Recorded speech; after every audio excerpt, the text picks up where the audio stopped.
Patrick Hunter here, and welcome to the Knuckles and Gloves podcast. Doing a little bit of history, a little reliving, recapping, and whatnot. But it's a special occasion because number one, I'm here with my dude, Brin-Jonathan Butler, author, filmmaker, and whatnot. Of course, my buddy. But also, we are talking about a tremendous fight, ridiculous fight, and perhaps the greatest fight of all time. We'll get into that too. We'll talk a little bit about that, if that is can be substantiated or whatnot. But first, Bryn, how you doing, man? I'm good. And yeah, rewatching this, I was wondering that too. Were we watching the greatest fight ever put on film? I would say. I mean, we can't say what was the greatest fight because we haven't seen Sugar Ray Robinson in his prime or a number of others, Jack Johnson. But in terms of what's put on film, I was thinking, where does this compare to Gaddy Ward? I think you could argue it's better, even I though it's Yeah, no, it's definitely better with all due respect because like Gotti Ward has like two or three rounds that are really tremendous and fun and exciting, but this is like sustained action like through pretty much the whole thing. it's sustained action throughout. Plus, it has an ending that is better than the reveal of Kaiser Soze or Shawshank Redemption. I mean, it has a tremendous movie, and then it's like the most shit kicker ending ever, I think, in terms of just a turnaround with that 10th round. The problem is, and this is what I think is really interesting, is in terms of summing up our esteem for this fight, how invested are we in the characters who are involved? Well, they're not Arturo Gatti. It's not Muhammad Ali and Joe Frazier or Ali and Foreman. It's two guys that we appreciate, that we enjoy. You know, there's standing ovations during this first fight, but we're not in love with these guys. So it's not like we have two A-list actors, you know, Pacino or Redford and Hoffman or whatever. It's two guys who are sort of character actors that we never really fell in Yeah, love with. it's a slightly more independent film that rose up and you're just like, "Oh my god." Yeah, Where yeah. it's the material on its own, being recognized. That's it. That's it. It's the like the gestalt of all of these rounds and what they produced and how much they left in the ring on this night. And then we're going to get into the second and possible third fight with the controversy there. The controversy that you have in this fight in the 10th round too, it's not just a majestic fight in terms of willpower.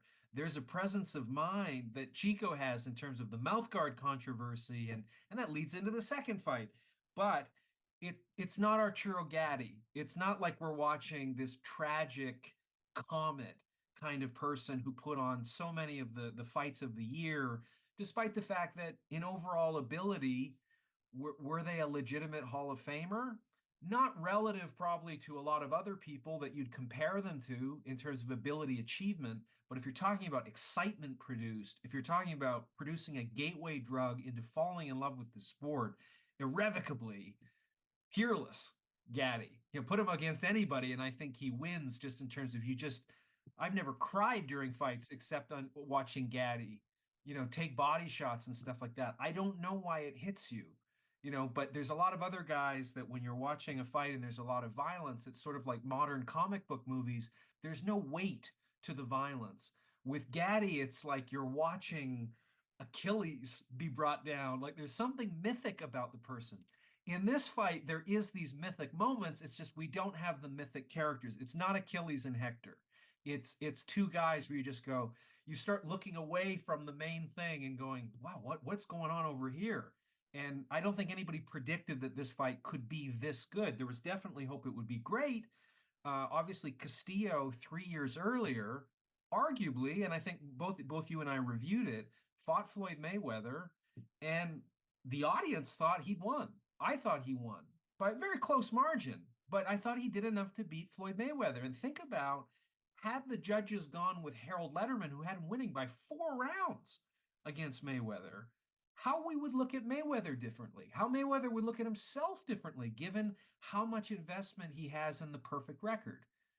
Now, he does have a perfect record on paper, but Castillo is the one who lays claim to bringing him the closest to a defeat and arguably defeating him legitimately in terms of what most people saw that night. And we felt, I think, the same revisiting it. I think you did too, right? You had him winning that fight. I actually had Mayweather winning close, but Okay. like, but excuse me, there were rounds that were really close that I gave to Mayweather and you gave to Castillo, but I don't think that you and I really differed all that much with, what we saw. It was just that I thought that like way back when, when I watched it, I think that my mind was kind of with how a lot of people scored it, which was Castillo was bullying him and he had him on the ropes and stuff like that. And I think that with a little bit of a benefit of rewatching or whatever, I saw that a lot of the shots Castillo was throwing weren't quite landing, and that Mayweather was taking the steam off him a lot.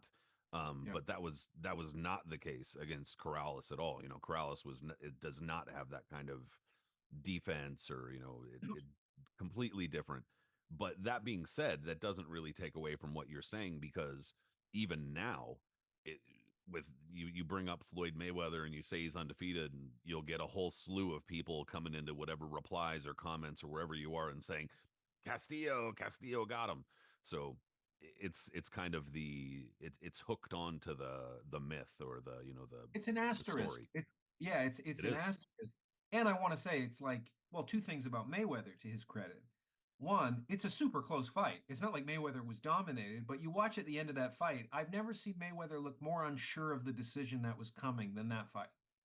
And the other is that he immediately gave him a rematch and far more soundly beat him after he had shoulder surgery. So full credit to Mayweather. It's not like he ran from him after that loss by any means. He did the opposite. He did what a champion should And do. also was coming up to 135, we should also say Yeah. too.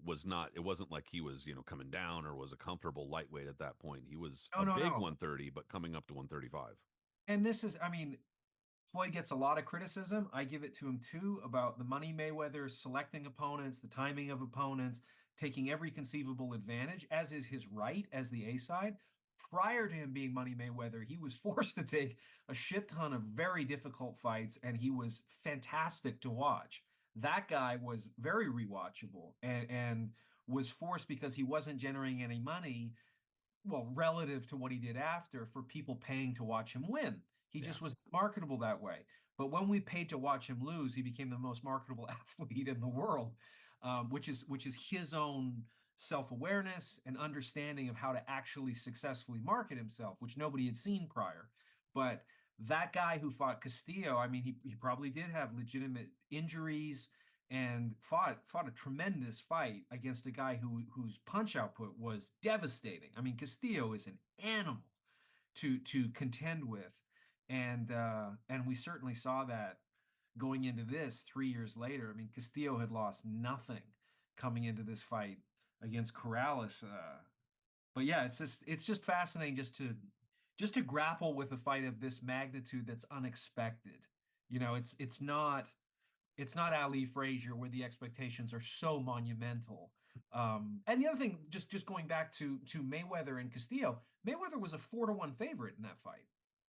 It's not like people went into that thinking, oh, like this is a 50-50 fight. It wasn't remotely close. Mayweather was heavily favored. So Yeah. Castillo defied those expectations in a big way back then. Yeah, the foundation for Mayweather solid is the thing. And so that's how you know when somebody's pretty much full of shit when it comes to Mayweather discussions, is when they're caught up in the hyperbole and saying he's a fraud. He ain't shit. He ain't the blah blah. It's like, come on, dude. I know you don't like the persona. I get it. I'm not a big fan either. But let's not get carried away. He's a legitimately extremely great fighter. Like, and Absolutely. and on top of that, proved it. On his way up. And then kind of swinging back to these guys here, Diego Corrales also fits into Floyd Mayweather's history, narrative, whatever, his That's career. right. That's right. Um, he had also, this was, I don't want to say this was the win that made Floyd Mayweather, because that's not true. A lot of people misremember, or perhaps they weren't there, and that's okay. But in the late 90s, Floyd Mayweather had already started to creep up on pound for pound lists. So Yeah. the narrative that he kind of came out of nowhere, nobody was giving him respect, dude. When every single one of your fucking pro fights is televised and broadcast, you're doing okay. This is many of the things that he claimed, Floyd Mayweather, that is earlier in his career, about his wages and what he was getting paid, were exaggerated. He wasn't getting paid what he should have been, and he wasn't getting the recognition he should have been getting, but he was getting recognition.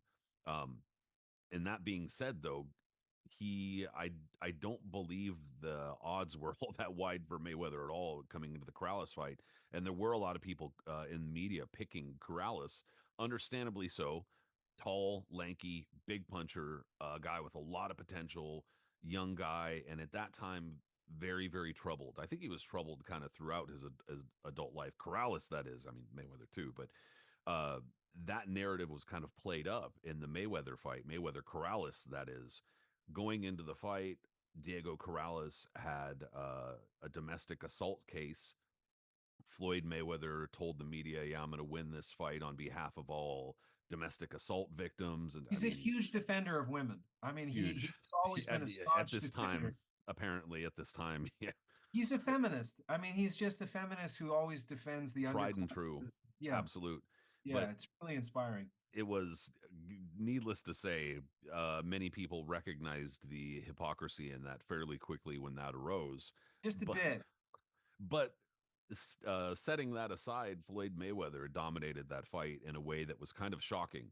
A lot of people, I mean, they were the two top 130-pound fighters. Diego Corrales had lost his I think it was his IBF belt because, according to Diego Corrales, he had expressed the desire to Cameron Duncan, his manager, to move up to 135 because he was having trouble making 130. And Cameron Duncan, according to Diego Corrales, on his behalf contacted the IBF and said, "Yeah, we're not going to defend the belt. We're going to move to 135." They stripped him, and Diego Corrales was like, "What the fuck? I didn't say do that yet," and was all mad. And so it was supposed Mayweather Corrales was supposed to have been a unification fight, but it wasn't because Corrales got stripped of the IBF belt. That being said, everybody recognized they were the two top 130 pounders. Mayweather crushed him.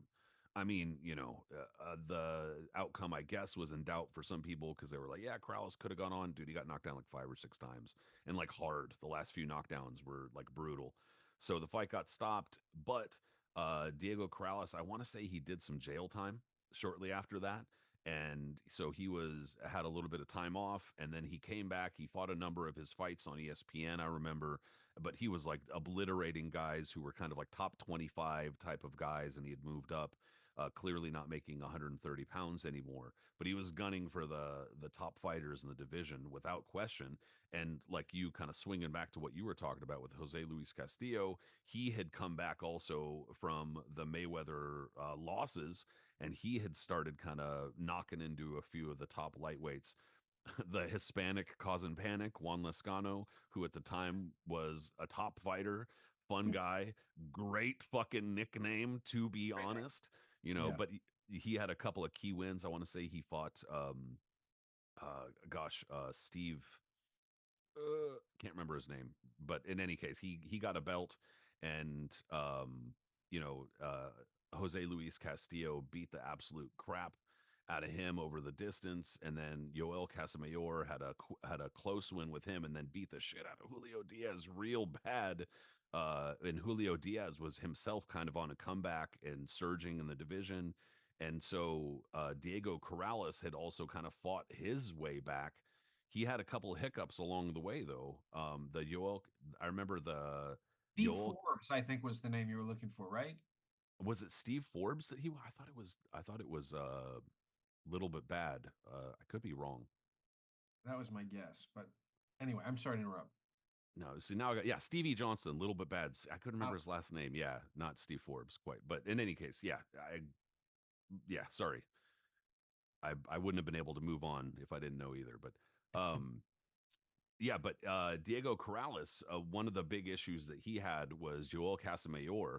A lot of people were expecting him to kind of mop up Joel Casamayor in that fight because Casamayor had come up from 130. A lot of, as you know, Cuban fighters, they kind of have wonky primes. It doesn't really know when the bottom drops out for a lot of Cuban fighters. But Joel Casamayor wound up really sticking with it for a long time and remaining toward the top of the division. But one of the worst injuries I've ever seen in a fight, Yoel Casamayor versus Diego Corrales in the first fight, where he split the mouth guard through his lip. I don't know if you remember that, but man, that shit oh, was brutal. So much blood. But Diego Corrales righted the ship, won rematch, And then, in kind of the supreme irony of this entire Castillo saga, especially the first fight, Diego Corrales beat up Acelino Freitas, who was undefeated at the time, because Freitas kept spitting out his mouthpiece. He knocked him down repeatedly, and repeatedly, Acelino Freitas kept spitting out his mouthpiece. And that's kind of where we are as far as bringing Diego Corrales and Jose Luis Castillo back around. They had beaten all of the other lightweights that really mattered in that division. And it was a very good lightweight division. And that's why, you had mentioned before, you can look at the attendance of Corrales Castillo one. It was like 4,000 something or 5,000 something. Yeah. Yeah, I But think but the amount of people who tell you they were there is like 55,000 something. Bro, everybody was there. Nobody was there, dude. Hardcore types knew that this was the fight. Just like fucking Ward Gotti won. Everyone will tell you, "Oh no, we knew about." No, you didn't, dude. That's why it was on fucking Boxing After Dark, and not just because there wasn't a championship on the line. Because they've done that before, where they've put on championship fights on championship boxing. If they know, it's that level. It was because it was like hardcore matchup. That's yeah. all. Same thing with Corrales Castillo one. People knew. It was just that it was hardcore. There was no money to pump into this, and that's why it wasn't very well attended either. Yeah, it's funny. I mean, I remember Ward Gaddy. I can never forget it because I was flying to Spain that night and I almost missed my plane because they were showing it in the airport. Canadian television showed it live. And I was just like, how can I leave after after what's going on? They're like, there is one last passenger remaining on. I must see the conclusion of this fucking thing. And I watched him lose, and I started crying. I don't think I've ever cried over a fight beyond that one. But yeah, getting on a plane alone to Spain, boy, that fight. But yeah, I mean, it's interesting when you talk about the mix here of just the caliber of competition at this time for our two guys, Corrales and Castillo. Because yeah, I think Casamayor fought Corrales three times. Was it four, three? No, three, I think. Three, it's just the other one came later. Yeah, came on a little later. So Hmm. I think Casamayor won twice. I mean, Casamayor was a beast, and he came over. Unlike most of the Cubans, he was pretty young. I think he was 25 when he finally defected. Um, but yeah, I mean, both of these guys are in a really interesting position coming together. I mean, even just physically, it's such an interesting fight because Corrales just is so long for that weight class. He's so tall. Not the longest And reach. I it think doesn't even fight that way though. That's he the doesn't fit that way at crazy all. thing. No, no, no. He goes right into excuse me, the phone booth from the get-go. And you're just now again, they don't have much difference in reach despite the height differential. I think we're talking about 69 inches and 70 inches.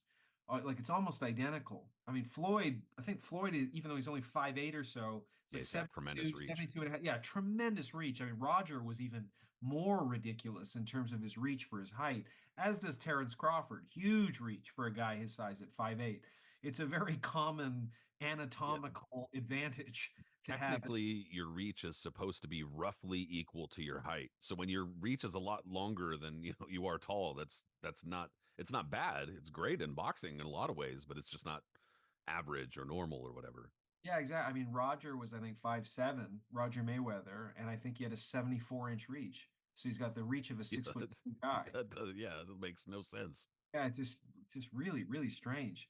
But I mean, coming into this, I mean, both of these guys are not spring chickens. Back in May 7th, 2005, I think are they 27 and 30? Is that the right ages? I think so. And I mean, like I said, they've run through the lightweight gauntlet, both of them.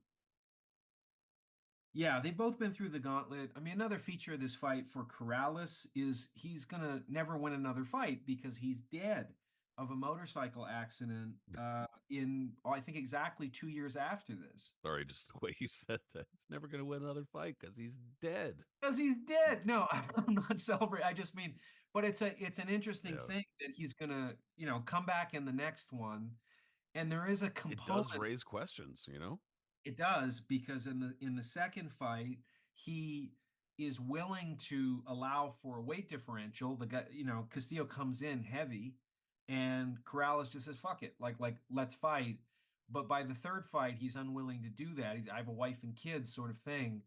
And it's weird because it's deeply annoying. It's profoundly unprofessional to come in above weight, even with the fine and everything like that. Like it's there's just something unsettling about the advantage that that offers somebody, especially if they know they're going to come in without having to sort of just kill themselves to make weight. Like both of these guys are really suffering to make weight. Um, but then you have the mouth guard issue, which is gonna like we're gonna get into it, but it's fascinating to watch it. I mean, I think you could argue that both times in this fight, Corrales was very conscious of what impact it would have and what advantage Three it would. times actually. He did it he did it a couple rounds earlier. Okay. And I mean, one time, I mean, there's clear he's using his glove to just Oh fish. yeah, yeah, yeah. But even the other time, you can see the way he's thinking about it. Like, oh, okay, what do I do to sort of mitigate that I've been fucked up and I need to recover? Now, you could give him credit for that and say, what a brilliant thing for him to do, to accept the penalty. But if had he not done it, what would have been the result? Why don't more people take advantage of like learn from this just to get that extra? Because I think he got 18 seconds for the second time he was knocked down. It's like an extra 12 or 15 seconds for the first time. So it depends how you look at it, whether you want to give him some credit for that presence of mind after being knocked down, savagely knocked down, or if you want to say, maybe there should have been more of a punishment to disincentivize this kind of behavior. So I don't know, but I mean I'm way getting ahead of where we're going. But I mean, these guys are pretty seasoned professionals going into this first fight. 39-2 for Corrales, 52-6 for Castillo with 46 knockouts. El Terrible has never been knocked down going into this. Just a tremendous chin. I mean, both these guys, amazing chins. And Uh, part of kind of, sorry to interject real yeah, quick, but part of Castillo's narrative, sorry, is that he was, when he was a teenager, a sparring partner for Julio Cesar Chavez, which of yeah. course is not only a great honor, but especially if you're a young Mexican fighter coming up who's roughly the same size, not only a great honor, but I mean, that's just invaluable when you're fucking in your teens. You know what I'm saying? And he was a sparring partner for a while and kind of got Julio Cesar Chavez like, endorsement or kind of stamp of approval as a fighter. Yeah, I mean Chavez came in with him like as part of his entourage for this fight. And I mean, Chavez is one of my absolute all-time fighters. Duran number one, but Chavez, I love everything about the esteem that Chavez represents for Mexicans and boxing fans around the world. I mean, just amazing. So yeah, Castillo clearly earned that. I would love to see some of those sparring sessions too. I mean, Chavez was just such an incomparable force in the ring. So yeah, there's a lot going into this fight, and I think there is big expectations for what these two guys can produce. But it's not, neither of these guys was thought of like Gaddy, where you just knew Gaddy every single fight, regardless of opponent, could produce the fight of the year just because the way he fought, like the way he fought and what he was compelled to fight like, given the action of a given opponent or whatever. So there was something both expected that this would be a quality fight, but nobody had a sense that this would be a fight of the century, let alone, as we say, possibly the greatest 10 rounds ever captured on film. Yeah, definitely nobody expected. I talk about the hardcore expectations, but nobody was calling it like this. You know what I'm saying? But you know, I will say pretty early in the fight, Al Bernstein seemed to recognize like a spark was being lit here.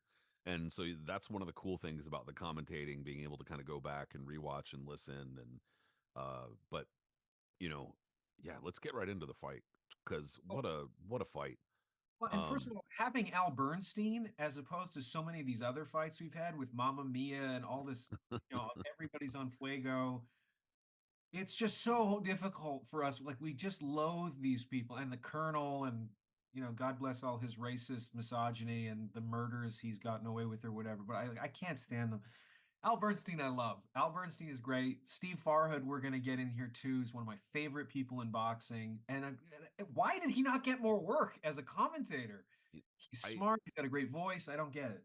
I appreciate that in the recent years, Showtime Boxing has brought on, and I'm not even kidding. I don't mean this as a joke. Like, I appreciate that they employed a whole bunch of people.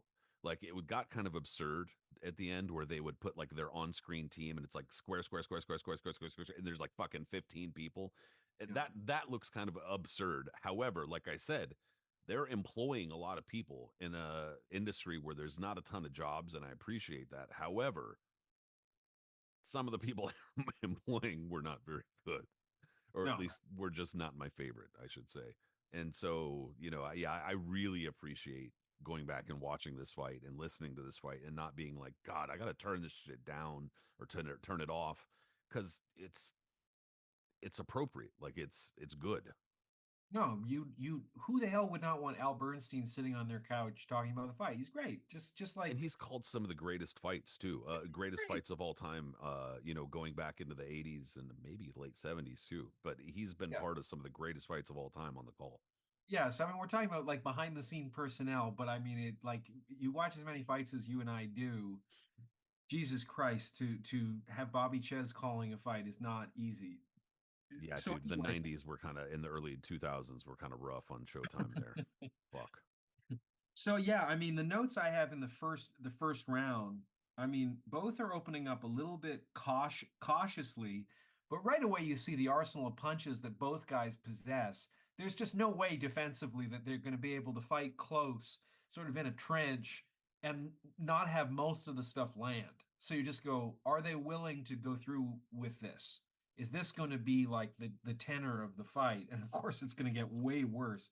And then the body attacks start by halfway through the first round, and you're going, oh, this is going to be something brutal, especially with what Castillo is showing. And you go, oh, Castillo's going to take this over, even though we haven't mentioned, but he's a notoriously slow starter, and he's also notorious at coming on stronger with every successive round. And you want to see that in spades. Watch him against Mayweather. You can see Mayweather's being like, should be allowed to have this kind of volume of punches. And it just gets more and more and more as you get into the eighth, ninth, 10th round. It's just Mayweather's just like nobody should be allowed to fight this way. I've never sparred against this. It's fascinating to see somebody who's fought everything as an amateur and everything as a pro look flustered. Floyd never looks flustered. Here, as Castillo is just coming on with these vicious body shots, he gets such leverage in them. Suddenly, Chico Corrales comes back with massive punishment, and you go, oh, he's all in. Both of these guys are just laying everything out on the line, and the end of the round just ends in these toe to toe flurries where you go, whoa, okay, are they willing to do this again? If they are, anybody could fall at any moment. I don't care if Castillo hasn't been dropped. If he's going to be dropped, it's going to be tonight. And he's willing to risk it and Corrales just steps up to do the exact same. So you can see right away as an opening chapter to, as we're saying, arguably the greatest the greatest fight or 10 rounds of a fight ever filmed. The first round is suggestive of something very special. No question. And stylistically, you can see that, like, for instance, against Mayweather, it's like Castillo is it's I you said it earlier. Like, I don't want to characterize him as some like brawler or somebody who's not good or something like that, because there's a lot of skill there.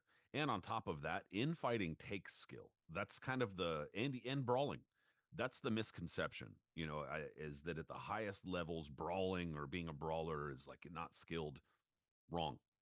There is a lot of skill to doing that and doing it well, and doing it in a way where you don't get your own ass kicked in the meanwhile. And so, that being said, though, against Mayweather, Castillo is almost kind of like just overwhelming the precision. Like, he's just like, all right, you're gonna try to snip, snip, snip here and there. Then I'm just gonna fucking come at you with everything. And if you hit me, fine, but I'm just gonna fucking throw, throw, throw, throw, throw. And he kind of tries the same kind of thing early on against Corrales, but instead Corrales just stands in there. And you can tell, even the commentators are like, yeah, I'm not really sure this is what Corrales should be doing or this is his game, which is true. There's a lot of truth to that. Corrales should be, because part of the narrative, the whole lightweight thing going into this, is that Corrales was doing very well against Casamayor in the first fight and wound up knocking him down. But himself, I think he got knocked down. If he didn't get knocked down, he got countered real hard, and that's what caused the split in his lip. But then in the rematch, the whole narrative was like, oh, can he use his height? Can he use his jab? Can he use his boxing skill? And he got Goosen in there in his corner, and Goosen was really encouraging him to get jabbing and whatnot. And he used his jab against Casamayor in the rematch, and that's really what helped get him that win in a pretty close fight. But nonetheless, that's what helped get him the win. And so that's where they're coming from here early in this fight. Is like, oh, is Corrales going to go back to using his jab like he did against Casamayor? No, no. Castillo wasn't going to let him either. That was basically what it came down to. Like you said, it body punching too. The body punches are just disgusting, even Yeah. early on.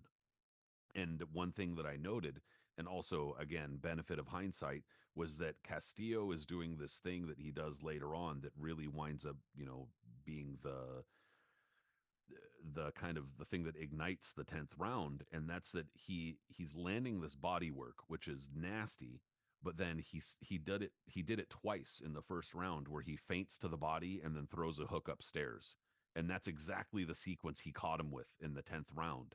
And he caught him with it once, but just not very hard in the first round. So I noted that and was like, huh, all right. I gave the first round to Castillo, but dude, you know, there are a number of rounds in this fight where I'm just kind of like, if you Yeah. scored it the other way, I ain't gonna be mad at you.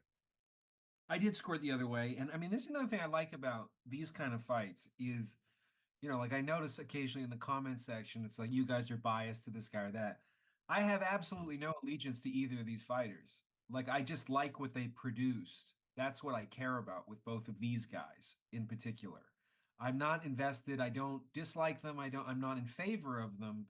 And even stylistically, I like their styles, even though they're different, about the same, which is a weird way to watch a fight because ordinarily, like, I absolutely am playing favorites in terms of what style I prefer. One of the wonderful things about boxing is there's going to be somebody around your size who would fight the way you would fight, given your limitations or your strengths. So there's more room for identification. They're not superheroes. It's not like watching an NFL where it's, like I can bench press a lot of weight, but compared to what these guys do on the And there's a combine, lot of variety, so it's like yeah, make your own player type of thing. There's that's it. it could be That's it. anybody. It could be anybody. So there's something about like you might like the little guy here or the tall guy or whatever. I just like both of their styles and I like both of what happens organically. I mean, one of the great things about boxing is it's like you could recommend a friend of yours to date another friend of yours because on paper they should fit, but you have no idea what the chemistry is going to be between them. And it's just like with these two, it's like, yeah, it should work out. Like they're probably gonna fuck after a couple of dates if they meet. Like it seems like they get along. Not that it would be this. Like not that they're willing to die because of what they discover in this first round. So I mean, even going into the second, they're in the trenches immediately. Just immediately, like whatever happened that first Yeah, time, let's go right back at it. And Castillo, after a minute, lands a flurry of these clean shots. I mean, Jesus Christ, Castillo, in terms of not blocking that hook, and even going into the second fight, it's even worse, where it's like Castillo can't throw a left hook without just landing flush against the jaw. It's so brutal. And what a credit to Corrales' chin to take these shots, because Castillo can hit. Um, and he's digging to the body. And again, you just think Corrales has to be eroding. These punches have to be having an impact. You just can't take this many clean shots from a puncher who has the kind of knockout ratio that Castillo has. As we mentioned, 46 knockouts of 52 fights that he wins. He's breaking people down, and he's not really looked better in terms of the kind of like efficacy of the power shots he's landing here to the head and to the body, and a guy who's not particularly defensive minded, which is Chico. And then all of a sudden, Corrales pours it on. Corrales just starts coming on. He becomes super active on the inside. It becomes a complete war in a phone booth, even more than it was. And Chico, near the end of the round, hurts Castillo, clearly, which again, this guy's never been knocked down. So there's great drama there. Even if we're not falling in love with the personality, we love sort of the resume that he's demonstrated across a long career, 60 fights up to this point. Um, Castillo with an uppercut and a hook combo is what does the real damage. It's a beautiful combination. It's brutal. Castillo is ripping to the body in response to this, and then Chico clocks Castillo at the end of the round and clearly just rattles him. Um, so I have it 2 rounds to nothing for Chico at this point. But again, like you're saying, I don't know that it's even a fight that anybody should give a shit scoring because I it's know. I almost felt dumb like scoring yeah. it. I I just feel, almost was like, what am I doing here? But but we're scoring it. So I but we're scored it scoring too. it. But I, at the same time, to have no allegiance to what you yourself have scored, I found myself I needed to look at other articles that had depicted this fight, and just to see where they kind of landed on it because I'm lost in the action while I'm watching it. Like you're like who.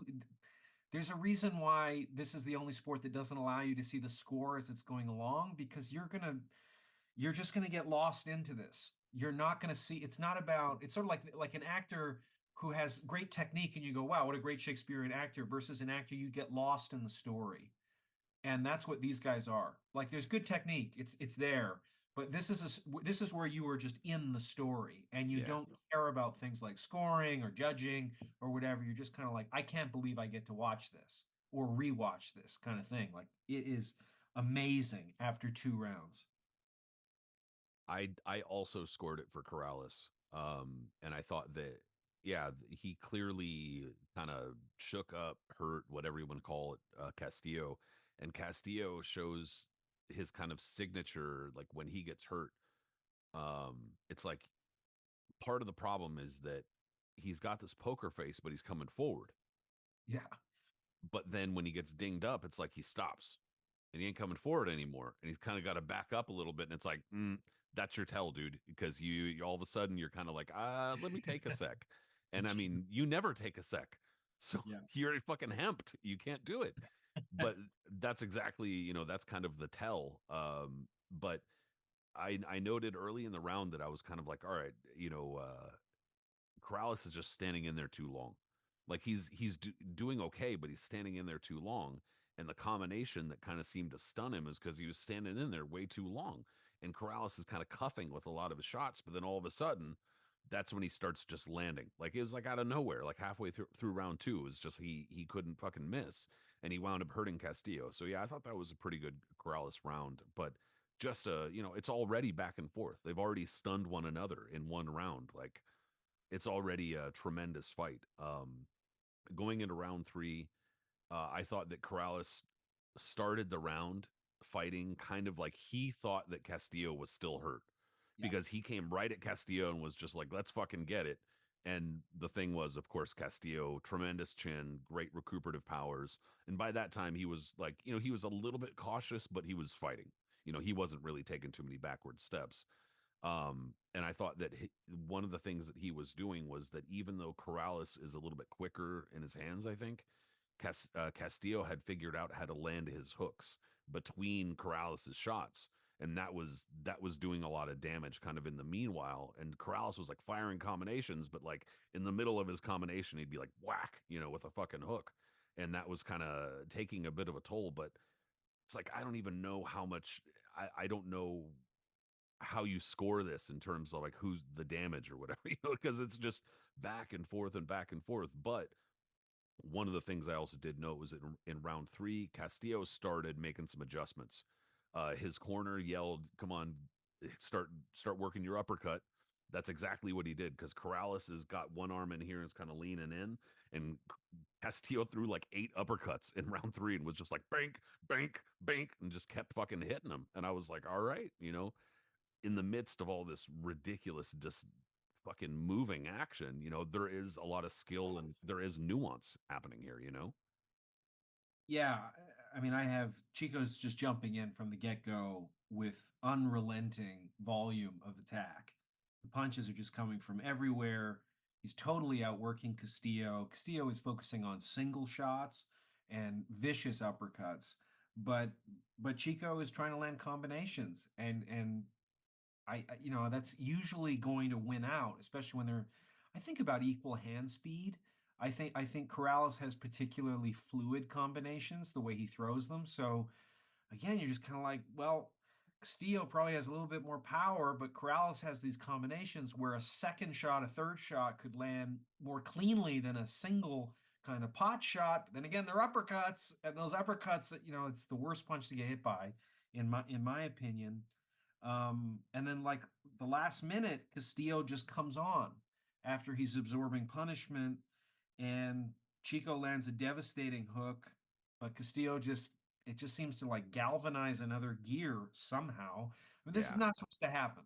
This is just not the way it works. That you take an unrelenting amount of punishment and it allows you to ascend to your like beyond your potential of ability. So it's just another feature of this fight, which is just bizarre.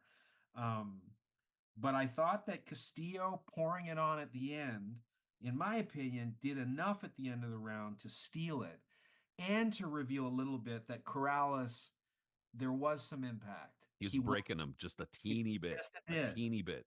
He's slowing a bit. He looks a little bit concerned about, ooh, I thought I had him. I thought I could take him out at the beginning of the round, or really knock off a big chunk of him. I didn't. And he seems to be a stronger guy now than he was before. Huh, I don't know if I can meet that in terms of willpower. And he's hurting me. These risks that I'm taking, I don't know how often I want to keep taking these bets in terms of pouring it on means I'm going to have to accept a lot of punishment from this guy, and this guy is getting stronger. So it's the first round I gave to Castillo.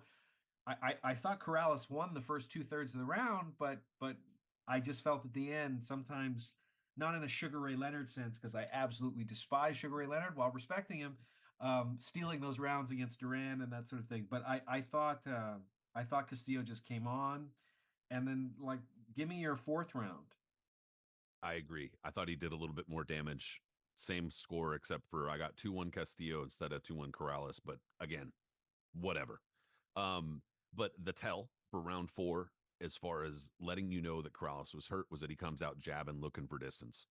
All of a sudden, and that's part of that was Goosen telling him to do that too. And Goosen has a way of like, if you ain't doing your shit, he'll get in your face quietly but sternly, Yep. and he'll let you know you need to, like, what the fuck are you doing? Might cuss at you a little bit. And so Corrales comes out looking to jab, as he should anyway, because with that fucking reach and everything. But it doesn't really last very long, because you can tell that Castillo kind of recognizes, like, all right, dude, I'm onto something, and he closes the gap real quick. At that point, it's like, every single time Corrales tries to do that in this fight, every time, it's like it works for a bit, and then Castillo's like, no, we're getting back in there, which is just every fucking round, dude. You're sitting there going, it can't get better. It can't accelerate from this. And it does. Like almost every single round. So in any case, Corrales, he actually does pretty well from a distance, landing good hooks, but Castillo just gets inside. Every single time Corrales pushes him off, gets inside. Unfortunately, the body work from Castillo I thought was going a little unnoticed by the Showtime commentators, at least relative to how it was landing. Because man, it was loud, it was hard, and also Diego Corrales has that, like, long, skinny body, so shit's just shaking him. He's taking him okay, like he's not reacting, but man, he's just getting whacked. That being said, Corrales is still like lashing out just about every time Castillo is on him. Corrales is still lashing out. It's not like he's like giving up or anything like that. He's trying to kind of push back. The thing is that you could see, in my opinion, visually, Castillo's punches were starting to kind of like thud a little bit. Like like you said, I think that you put it really nicely. Like Corrales does this thing where he'd be like, like finish with a nice hook, but off a combination. Castillo's just kind of Yep. doing that type of shit. And it's like starting to weigh on Corrales. Like he's starting to kind of have to dig in a little bit more rather than throw a combination here, throw a combination there type of shit. But it's taking its toll on both of them, because even just standing in here for 4 rounds, Castillo with the body work, but Corrales is getting caught toward the end of the round, starting to kind of back off, but Castillo's face is getting bloody and he gets cut. So it's really back and forth. I scored round 4 for Castillo, but again, you know, Yeah. Yeah, I mean, I think kind of my feeling is sort of Corrales is working with a machete and Castillo has a sword, like in terms of their punching power. Like they're yeah. both hurting each other, but when Castillo gets through, it is going to do more damage, and yet the machete is going to be able to hit you more often. Fourth And round, still do damage. It's just that the absolutely. sword's kind of taking bigger chunks. Yeah, yeah, yeah. That's all we're saying. Like, I don't want to be hit with either. Yeah, No, totally. thank you. But yeah, I mean, I have to after the first minute, Chico lands a flush hook and Castillo just fires back immediately. So again, like both of these guys are just elevating as they're getting punished. This this is 0.1% of great fights, let alone of just fights overall. And it becomes this grueling battle on the inside. By midpoint of the round, Castillo's eye opens up, like you can start seeing damage is being inflicted. You're gonna see a lot more of that as this fight goes along, where there's cut, there's a big mouse. Um, but I just thought Castillo is doing enough for me to even the rounds here at 2-2. On the fifth round, changes a little bit for a moment. You've got more distance between these guys. The punishment that is being absorbed and being dished out is just astonishing because like every time you just see it has to go off a cliff here because of this flurry of punches or whatever. The other guy brings it back even more so. The back and forth, I mean, it's tennis but up close with punching. Like it's like a great rally in tennis, except it's not at distance. And like my father-in-law was a Division 1 tennis player, and he's always like, "Why would I like boxing?" I'm like, "Because you love tennis. It's the same. It's just bring it closer together. That's the beauty of it. That's why I can appreciate tennis because it's boxing at distance." So here, I mean, Corrales is just busier with punch output. Um, but I wouldn't begrudge you if you said Castillo's punches are doing more damage and gave it to him. I just scored it a little bit more here for Chico in the fifth. I just thought he did enough to sort of pour it on. So I mean, he's now up around. I have it 3-2. But as I say, it's more than any other fight where I just don't give a shit about the score. Even if I was a judge, I think I'd just be like, I don't want to waste time with that. I just want to watch. And I it, wimped out and scored it even. yeah, okay. Okay. Yeah, I was just like, man, because Corrales gets Castillo to the ropes, but then Castillo's fighting well off the ropes, and I'm like, what are we doing here? Yeah. What are we doing here? I couldn't really. I thought that it was a pretty close round, so I was like, I'm not even going to bother. I did score the rest of the rounds, no more even rounds, but that was a close round for me because, like you said, started off distance was a little wonky, but Castillo was jabbing well with Corrales is the thing, so it wasn't like Corrales was getting a clear. It was tough round anyway. But round 6 is really when I mean, dude, it's already at like a 9.5, and then all of a sudden round 6 is just like crack, crack, crack, crack, crack, crack, crack, crack, crack, crack. And it's like, Yeah. oh my god. Yeah. This is what I wrote: insane grinding action to begin the round. That's what I wrote. Corrales landing better, but he's right there for Castillo, and he's eaten a number of big shots. Action not easy to score. Body shots from Castillo. Nice hook from Corrales. Castillo's eating everything without issue thus far. Good head movement from Corrales. All of a sudden, he eats a hook and an uppercut that seems to rock him. Corrales staggered at the bell, doing really well in that round, and then just lost it. Is what I put. Like doing very good, had come back from kind of an early deficit and then got seemed kind of out of sorts at the bell. Yeah. I mean, as you say, Castillo from his corner is urged to work more on the inside. I mean, this is one of those weird fights to have anybody Work say, more on the inside. not working hard enough on More. the inside. Yeah. You know, what's lacking in this is effort here, Castillo. Come on. Come Come on, on. El What are you Terrible. Like, yeah, you're right now it's sort of moderate. Be terrible. Like, come on. you're fighting like your mom. What are you Yeah. doing? What? So he outlands, I mean, Castillo comes on and for the first time in the fight, outlands Chico for the first time in the fight. And that's kind of notable where you go, whoa, there's this gear after he's absorbed a lot of punishment. And you're seeing Chico showing fatigue for the first time. I bet it's a combination not just of the physical, but seeing a guy pour it on where you're like, that's my advantage, is I can outpunch him. Now he's doing it to me. Why aren't my punches taking more effect? This should not be happening.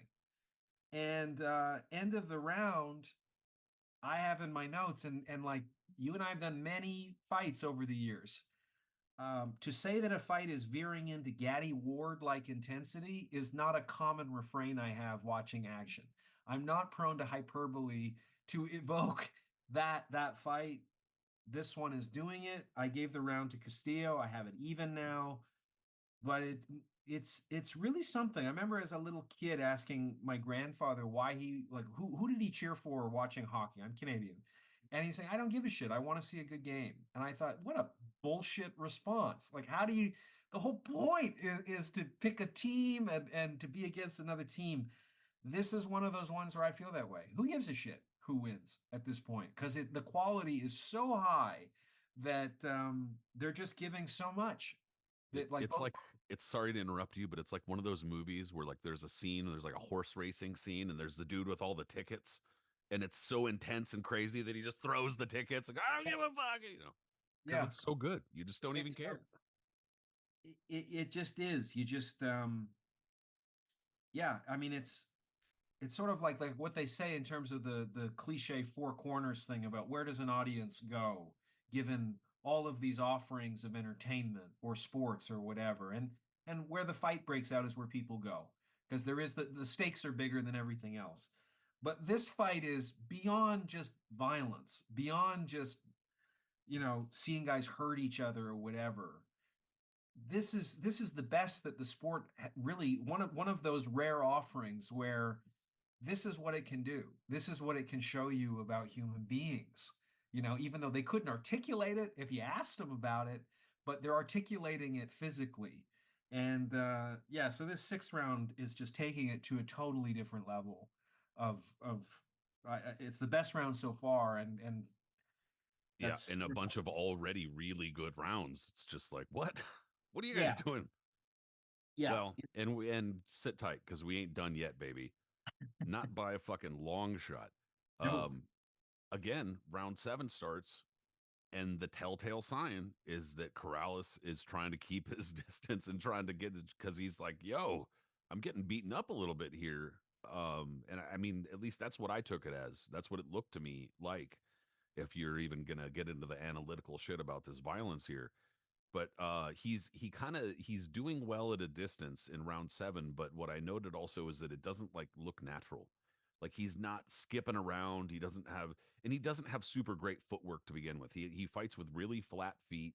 He's not he doesn't skip or doesn't really have a whole lot of lightness or levity to his step like in general. And he doesn't here. Like he's already really tired. He's doing his best to kind of keep his distance. And Castillo lands a combination to get back inside. And Kraus kind of fighting like he doesn't want to fight in there, but he's just has no choice. And the problem is that Castillo digs in. Nice right hand from Corrales. Castillo's back on him. But then all of a sudden, tremendous combination from Corrales. And then it looks initially like Castillo's inside work is going to start overwhelming him again. And then Corrales initially lashes out, kind of seems like he's getting beaten up. Then bang, rocks Castillo right at the bell, which is really what Corrales needed in this fight, where it looked like shit was starting to slide downhill for him and Castillo was not going to be denied. That's exactly what Corrales needed. And all of a sudden, this fight goes from excellent to where the fuck are we going with this? Yeah. Yeah, I mean, just as you said, beginning of the round, Corrales is making an adjustment. And you're like, no, no, no, no, no, no. Are we really gonna? Is this gonna become a This ain't box? gonna last. And it doesn't. It degenerates almost immediately, and I don't mean that in terms of quality that it degenerates Mm-hmm. back into slugfest mode, because that is where they are asserting who they are in this fight against each other. It is. I mean, you're going to hear later on one of the corners just say, "It balls." That's what we're measuring here. Is just balls, and wherever it is in your life that you have been tested in a way that you just go, do I have what it takes to just stand up to this goddamn thing? that these guys are at this kind of level. I mean, seventh round, you've got the mouse under one eye of Chico, the cut is under the other. They're going to be huge problems. They already are problems. And Castillo is just walking through bombs to score attacks to the body of Corrales. And any one of these could knock him out. I don't care if he's never been knocked down. So you've got that feeling of, I just have no idea where this is going. Either guy could lose, either guy could get dropped. Will that make them Because better? just Or as it seemed to clearly go in one direction, yeah, there's so many twists and turns within this. And you were talking too, and you're absolutely right. When you're talking about inside fighters, I mean, watch Riddick Bowe early in his career for a guy who's 6'5" fighting on the inside. That's There's nothing natural about being able to fight on the inside. It's just like you were saying, Patrick. It's so technical. Watch Bud Crawford on the inside. Look what he did to Earl Spence in terms of countering just a split second with an uppercut when a hook is coming, because you know that's the right punch to throw. It's all technique. There's just very little about it that's instinct. I mean, there is an instinct component to it, but it's almost more technical, I think, than sort of fighting on the outside. And both of these guys are turning it into something where you don't want to watch because you can see how much damage is being inflicted, but it's so compelling you can't look away. And Castillo tries to steal this round, but is met with a devastating hook that buckles his legs. And again, the momentum shifts, the paradigm shifts that are happening throughout this goddamn fight. And at the end of this round is the biggest one yet. And Corrales takes the round. For me, it's now 4-3. I mean, I just don't know of any fights where it's just back and forth to this degree. It's just it's so violently oscillating whose narrative it seems to be. Um, it's just this fight. Like I don't know. It is a sui generis fight. There's nothing like it.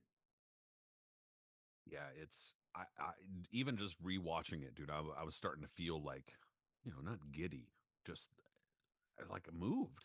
Just I'm just watching it, going like, Jesus, what Yeah, like you said a moment ago, like whatever challenges in your life, or things where you've been where something has demanded that you rise, and these guys, and I know, like, this is a fight, this is not life, this is not like losing somebody's life, or something like that, but nonetheless, it's like that microcosm for larger things is like almost like these two guys are letting you know, like, no, you can't do this, you cannot do this, what we're doing right now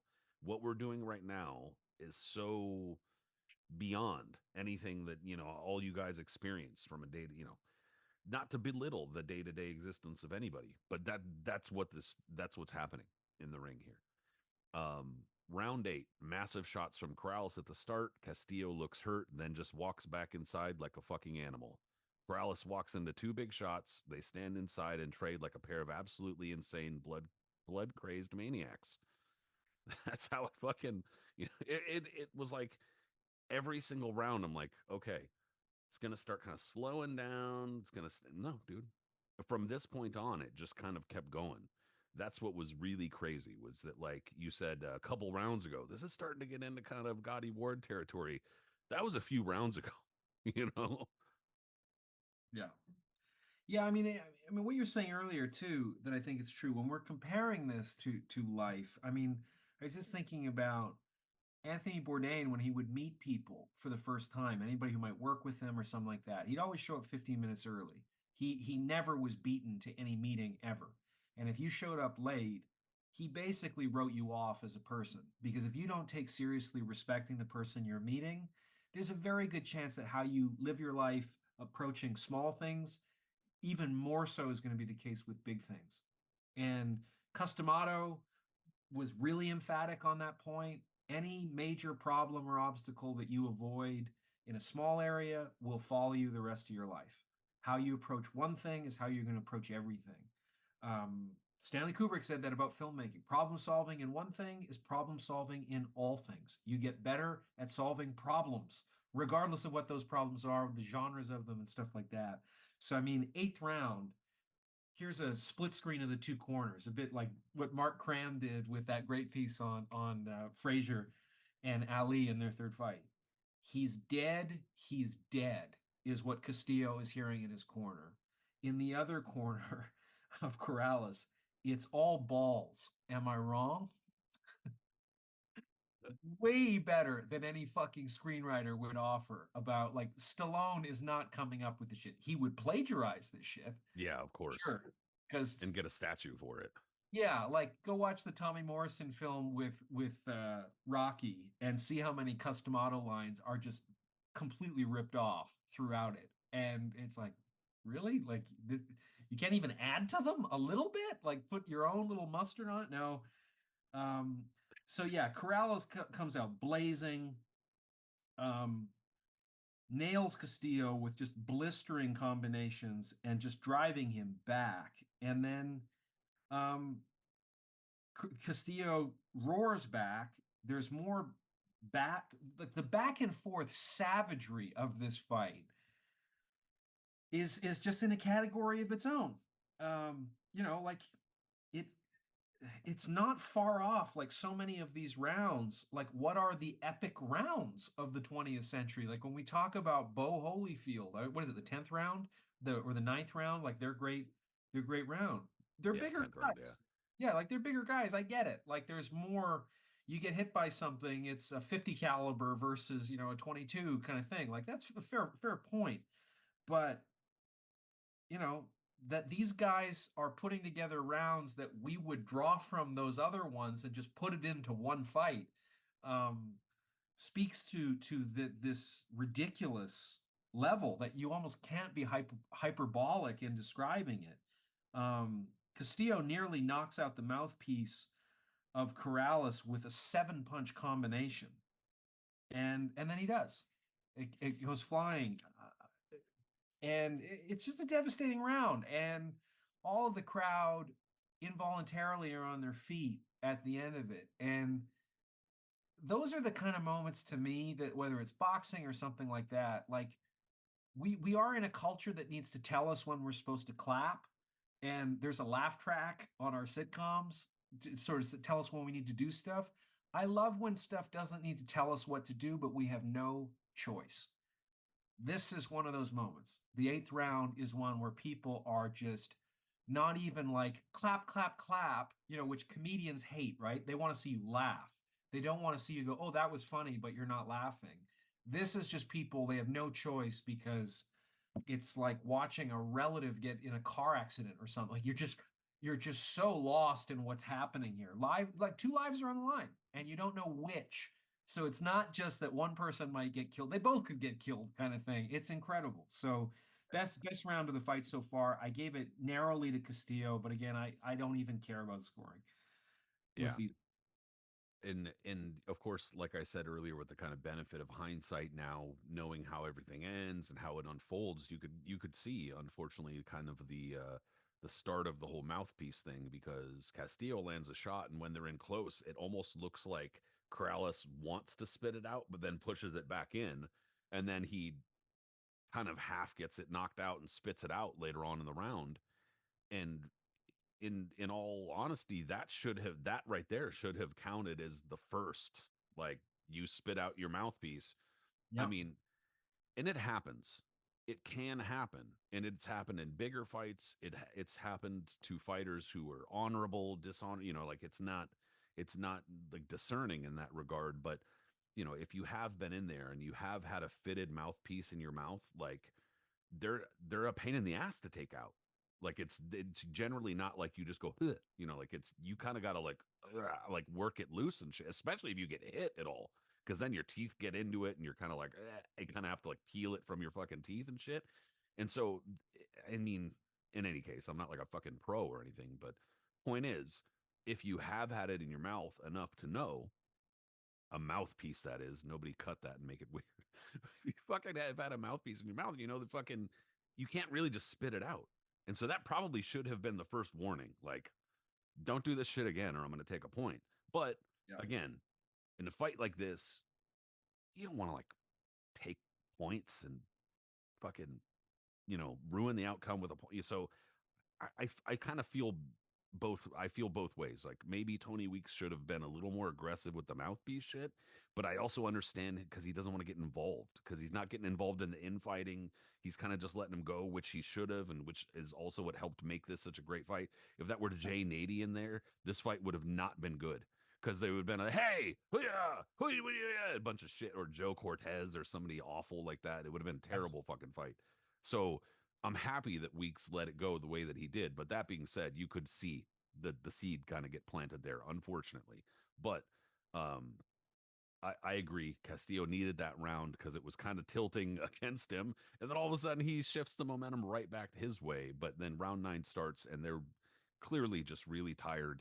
The technique's starting to go a little bit. They're both a little slower, but it's like Bo and Holyfield the third fight. You know what I mean? Like they're slowed down now. They're not as fresh. Their technique's not as good, but it's just brutal because they're fucking sloppy and you know tearing into each. And that's exactly kind of what we have here because they're both tired. They're standing in there a little bit more. And it's just like holy shit. Um, I thought the body work from both of them was really good, and then Castillo lands a quote unquote low blow that they show later that really didn't look low to me, but it was loud and it was hard. Um, Combination from Castillo. Corrales kind of starts taking a step back. He looks like Corrales is kind of starting to get worn a little bit. Low blow from Castillo, and he gets a warning again. They showed it later. Didn't really think it was all that low.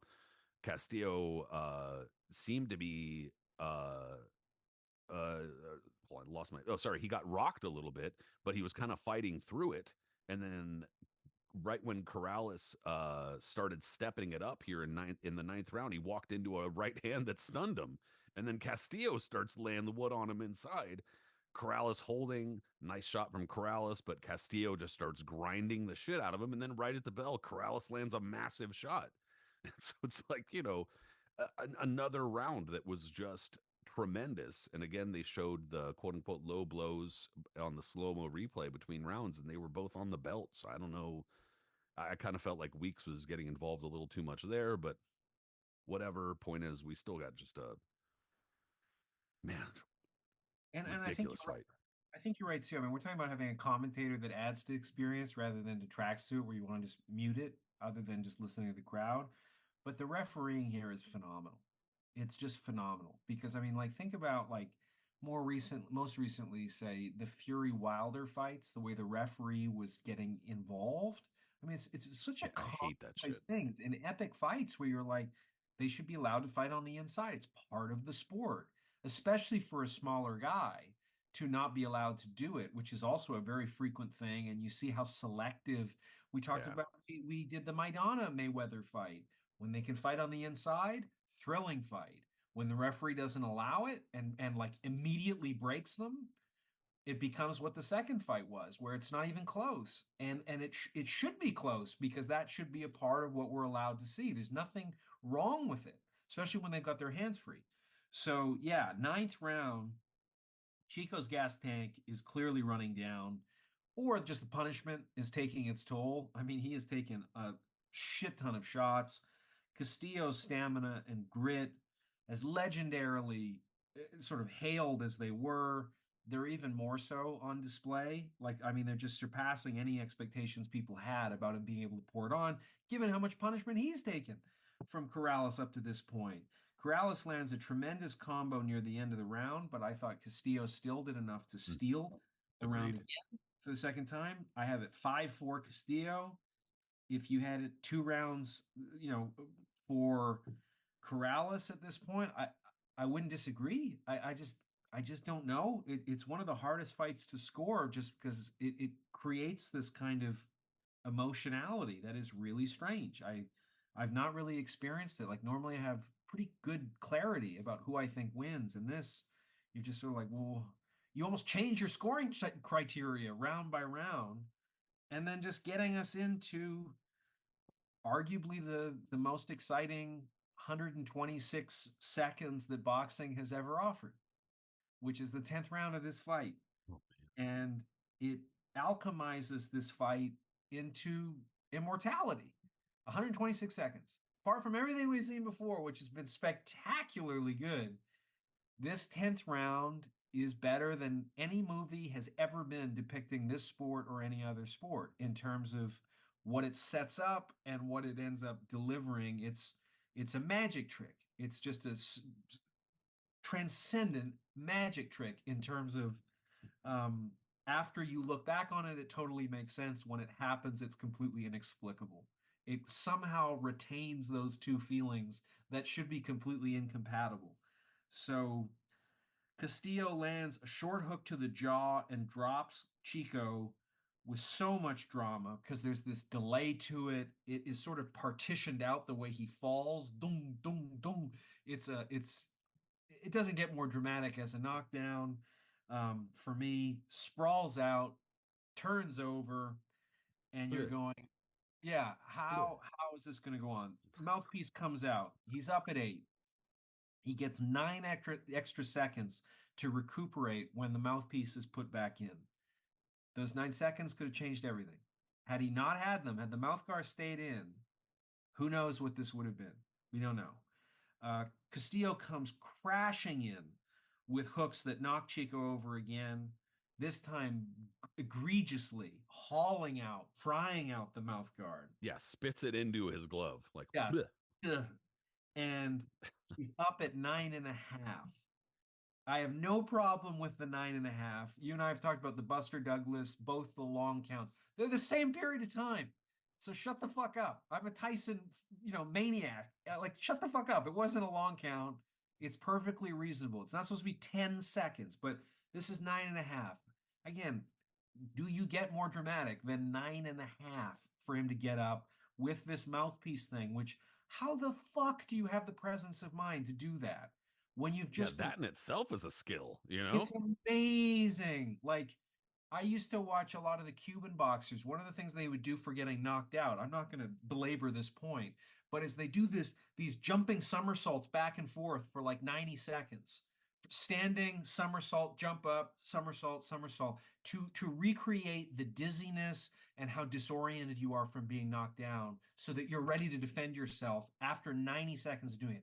Do 2 of those and jump up and try to prepare to defend yourself and see how it feels. They would do it for 90 seconds. It's crazy. So that's them replicating what this guy deals with, Corrales, in terms of having the presence of mind. Oh, I can get some extra time. And he gets 18 seconds out of it. Gets penalized for the mouthpiece thing, the delay, the rest, the recuperation.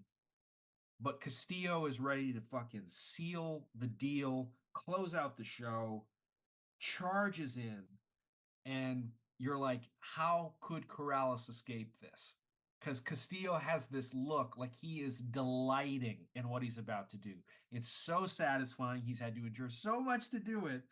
And he gets him against the ropes. Castillo misses and then gets caught. And the whole body shudders. And, you know, Chico Corrales has come back from a 10-7 round to not just KO Castillo, but fucking ragdoll him.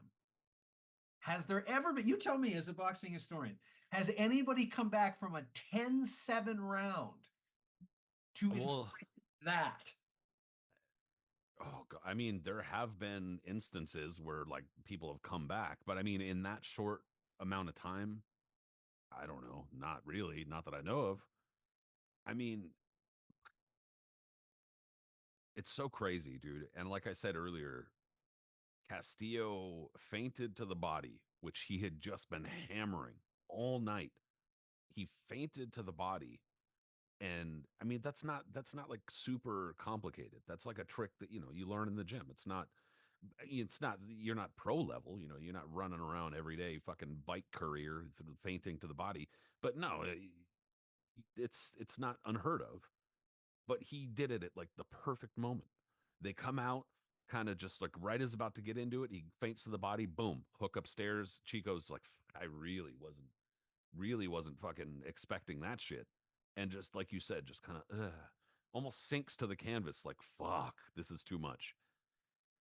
And you can kind of see it from two angles. Like the one is just like you said, it's so dramatic and violent and tremendous and ridiculous and fantastic. And storybook. And it's like you watch a movie, and any movie, like you could see, like Usual Suspects, you said that earlier, you watch it again, you already know the ending, and it's like it's still great, but it doesn't get you like it the first time. But fights are a little different because they can still kind of pull you in. You know, they can still, that action. It's a little different. It might not get you the exact same as the first time, but it'll still get you. And like, you know, it was incredible. But then the other side of it, which I also understand and I try to push away, is the controversy of it and the feeling that Castillo had this shit taken from him. Like this was his win. He Yep. he worked for this win the entire fight. And you know, he turned it around several times when he was hurt and he was rocked, and he worked all of that turnaround that Diego Corrales did in that short a time. Corrales did the whole fight. He did that turnaround the whole fight. But because Corrales had the presence of mind or whatever to do that with his mouthpiece, the small things add up at that level. You know, you can, that's, I think, a really easy way to put it is, and I'm not saying it's fair. I'm not saying it's right. And I'm not going to argue with anybody who's mad at the outcome, because to me the fight's not ruined because of that, but it there is an asterisk. There is kind of like but it's still so enjoyable that like I Well, really got to fight that part of me off, you know. and I would just say that if Corrales was our son and we were working his corner and he did that, we'd be even more proud of him for Oh, doing it. Without question. If if Castillo no was our question. son and we were in his corner, we would want to murder their corner. Oh yeah, I This would. this is what's so magical about it is I'm so torn because Castillo has done everything to win my allegiance to go, you earned this, and it was taken from you by an illegal action. And on the other hand, I go, Corrales having the balls and the intelligence and the composure You and did that shit on fortitude. national TV. Yeah, you were just kind of like, I could use whatever time this is going to get me, and I'm going to fucking come back and knock this motherfucker out. And he does it. Well, who? Well, you're inspired by that because you know he's got a weak chin, right? And he's lost in those other times late in fight. Well, no, he never has. He's never been knocked down before, but I'm going to fucking do it. And I'm not just going to do it. I'm going to do it after what you just saw me take in this 10-7 round. It you know, what do you, what are you supposed to fucking say about it? It's just like, I mean, what are we saying about it? Just go watch it. Go watch the 10th round. But if you just watch the 10th round, it needs the context. It needs the buildup. You know, like you have to understand why Achilles and Hector is meaningful to these two, you know, different cultures that they represent, to have the battle have its significance, in the same way that you don't need to care about the backstories of these two characters, about why they're colliding. It's the context of the fight that counts. That's what makes this one different and so extraordinarily special, is these 9 rounds leading up to it, to have this be the way it's resolved. It itself is like a fucking Gordian knot of like 9 different narratives in one round of what it is. We even forgot the special fucking Joe Goose and elixir that you better fucking get inside on him now. You gotta Yeah. fucking get inside on him. You know, like, That dude, moment too is so spectacular. I mean, it's again, if he was an actor, you'd give him an Oscar for like it's 10 like not even a seconds. believable line. Like if No, somebody put that in a movie, you'd be like, shut up. That's so trite and stupid. But then it's it's like, that's real amazing. life. It's real life, and it's a guy who's just been fucking floored and is potentially one punch away from never remembering who And he he's was. so matter of fact about it. Because it's It's like so you could matter of see the fact. look on his face is that you either knock him out or you're getting knocked out right here. So good luck. And the tone, as you say, there's the tone of the way he says. It's just like this guy in this ridiculous dress shirt jumps up on the fucking canvas. Yeah, Jeff You know? Spicoli fucking in your face going, Yeah. look, you gotta fucking get this guy. Like, what the Yeah. fuck, bro? I need sage advice right now. Like, oh, that is the sage advice. Oh, okay. Yeah, Goosen's composure to deliver that line and the tone of it is like it's another thing because you're right. It's another Priceless. ingredient. It's just like a cocktail that just needs like what's the little fruit that's going to be on the glass to make it perfect or like the little umbrella on it and it's that humor because you can imagine whoever you were invested in this fight to then have that come in where you just are howling you're in such the wrong emotional place for the way that this ends because of that little moment. So, yeah, you're absolutely right to bring it up, but I was like, where Yeah, did I this forgot, come and I was from? like, nah, we can't not mention it. I got to mention it. No, you're totally right. You're totally right. It's just phenomenal. Like, I Well, mean, I do think it's the best fight I've ever seen. since we touched on it, and that we don't have to get into it, but I do just as kind of a devil's advocate portion of the this discussion as far as the ethics or more morality or whatever you want to call it, as far as spitting out the mouthpiece and that kind of stuff, what that means. You know, first of all, that became an issue later on with Corrales too. He spit out his mouthpiece in like I think two fights after that. Not kidding. So why? I don't know. Maybe he had some issue with the previous injury with. I don't know. But that really was strange how that unfolded. But also, it was blatant. It's like we saw it on camera. It's not speculative. It's not like nobody knows it. So my question is, you know, I know this is kind of a strange tangent or whatever, but it does kind of make me wonder in terms of the ethics of it. What makes it okay overall that Diego Corrales did that and won the fight, and it's the greatest fight of all time? But then people speculate, and I'm probably going to get some hatred for this, about Antonio Margarito using tainted raps or whatever. For instance, in the first Cotto fight, which there is absolutely zero evidence for, apart from like some photos that people are like, look, there's red on his fucking hand wraps. It's after Yeah, a the fight, dude. What are you talking about? plaster of But Paris. but well, that was the Shane Mosley fight. Right. But Okay. people have extended that situation backward to his career to like now he did it in every one of his fights, including Yeah. the first Cotto fight, which is like there's zero evidence for. So my point being, what what then would make it okay for one fighter to bend the rules to get a win? And I know like it's the issue of damage or whatever, but it's it does kind of make that a wonky conversation in terms of the ethics for me, I think.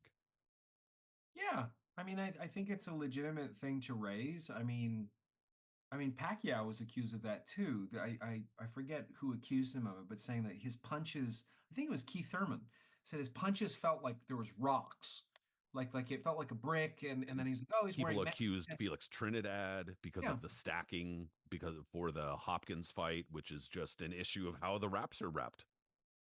yeah. I mean, you could argue in terms of severity, if Margarito loads his gloves, it's a whole Yeah, I fight. don't mean to equate it. I'm No, just I'm saying not that saying you are. I'm not ethically, saying yeah, you're saying cheating is sure. cheating, and yeah, okay, like there's varying degrees of it.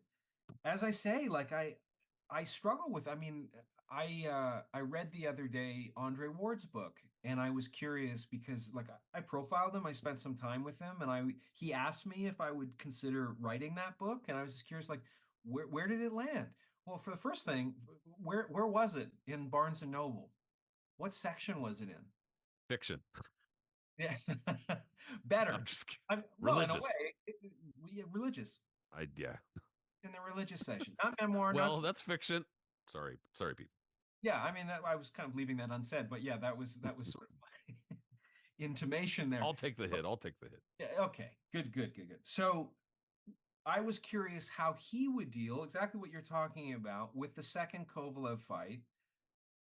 Every photograph that came out about where that shots were coming, uppercutting the balls. And his response to it is no longer to deny that it looked low, because how do you disagree with the photographic evidence of that? Is he said, what happened to lead up to that? That's what's important. Are you telling me that that is bullshit? Sort of thing was his argument. I don't even understand how that's an argument. It's still a low blow that is egregious, that is contributing to the Okay. end of that fight. That's basically copping out. That's saying because it happened, it's okay that it happened. that because it happened, whatever led up to it made it happen, and that's that. Right. Peace. And Right.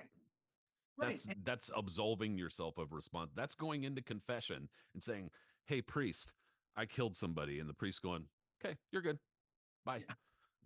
What the fuck? I guess that's kind of a fucking. There you go. There's religion in a nutshell, baby. Yeah. I was accused of killing 10 people, but really I only killed four, so mainly I'm innocent. Yeah, Go in so peace, my son. yeah, You're exactly. good. Yeah. Yeah, the real problem here is that accusation of the six I didn't versus the four. So I was just thinking about that in terms of, Kovalev in the first fight. I thought he lost that fight. I think probably the majority of boxing experts thought that Ward lost the first fight. Super Yeah. close. But I think like a slim majority, if not a little more, thought he lost. And then the second fight, again, full credit to him, like we're saying with Mayweather going back against Castillo, goes in there against the crusher and everything, and and does much better, but has this sort of contentious ending that looked quite dirty. And I thought his defense of that at the end was to say all these haters are taking it away from me again. And it's like, no, it was a low blow. It was a foul. Just admit that it was a foul. You won. And because you have some humility, I think you'll get all the credit for everything you did to win it. It's that you've never been humble, despite taking the name on your fucking trunks of Mr. Humility for all Yeah. time, that we just go, you're the opposite of humble. You're incredibly arrogant. And you take all credit that is ever given to you by critics in history. But the moment it's uncomfortable and you don't like what they say, you dismiss it and say they've Yeah. always hated you and it's just about hating and that sort of thing. There's never objective criticism that you've ever accepted about Look anything. at me. I'm so humble. Look, Yeah, can you see how humble I am? Like, it's I can't believe disgusting. how humble I am, you guys. It's It's like, disgusting. And what? incidentally, it was the most boring book I think I've ever read in my life. Like I skimmed read it for an hour and a half, and I think it has like 6 reviews on Amazon 3 months later. And I think he believed, I mean, a bit like Teddy Atlas with his memoir, that this was going to become like one of the great memoirs ever written in terms of impact and sales and all that kind of thing. But I just raise it because it's another example of like a contentious foul that takes over, becomes the straw that stirs the drink of what is the capstone in his career. Mm. And I think if he just acknowledged, like, I went low a couple times. You can see it. The tape's there. The photographs are there. But on the whole, I won. I got lucky on this side. It happens.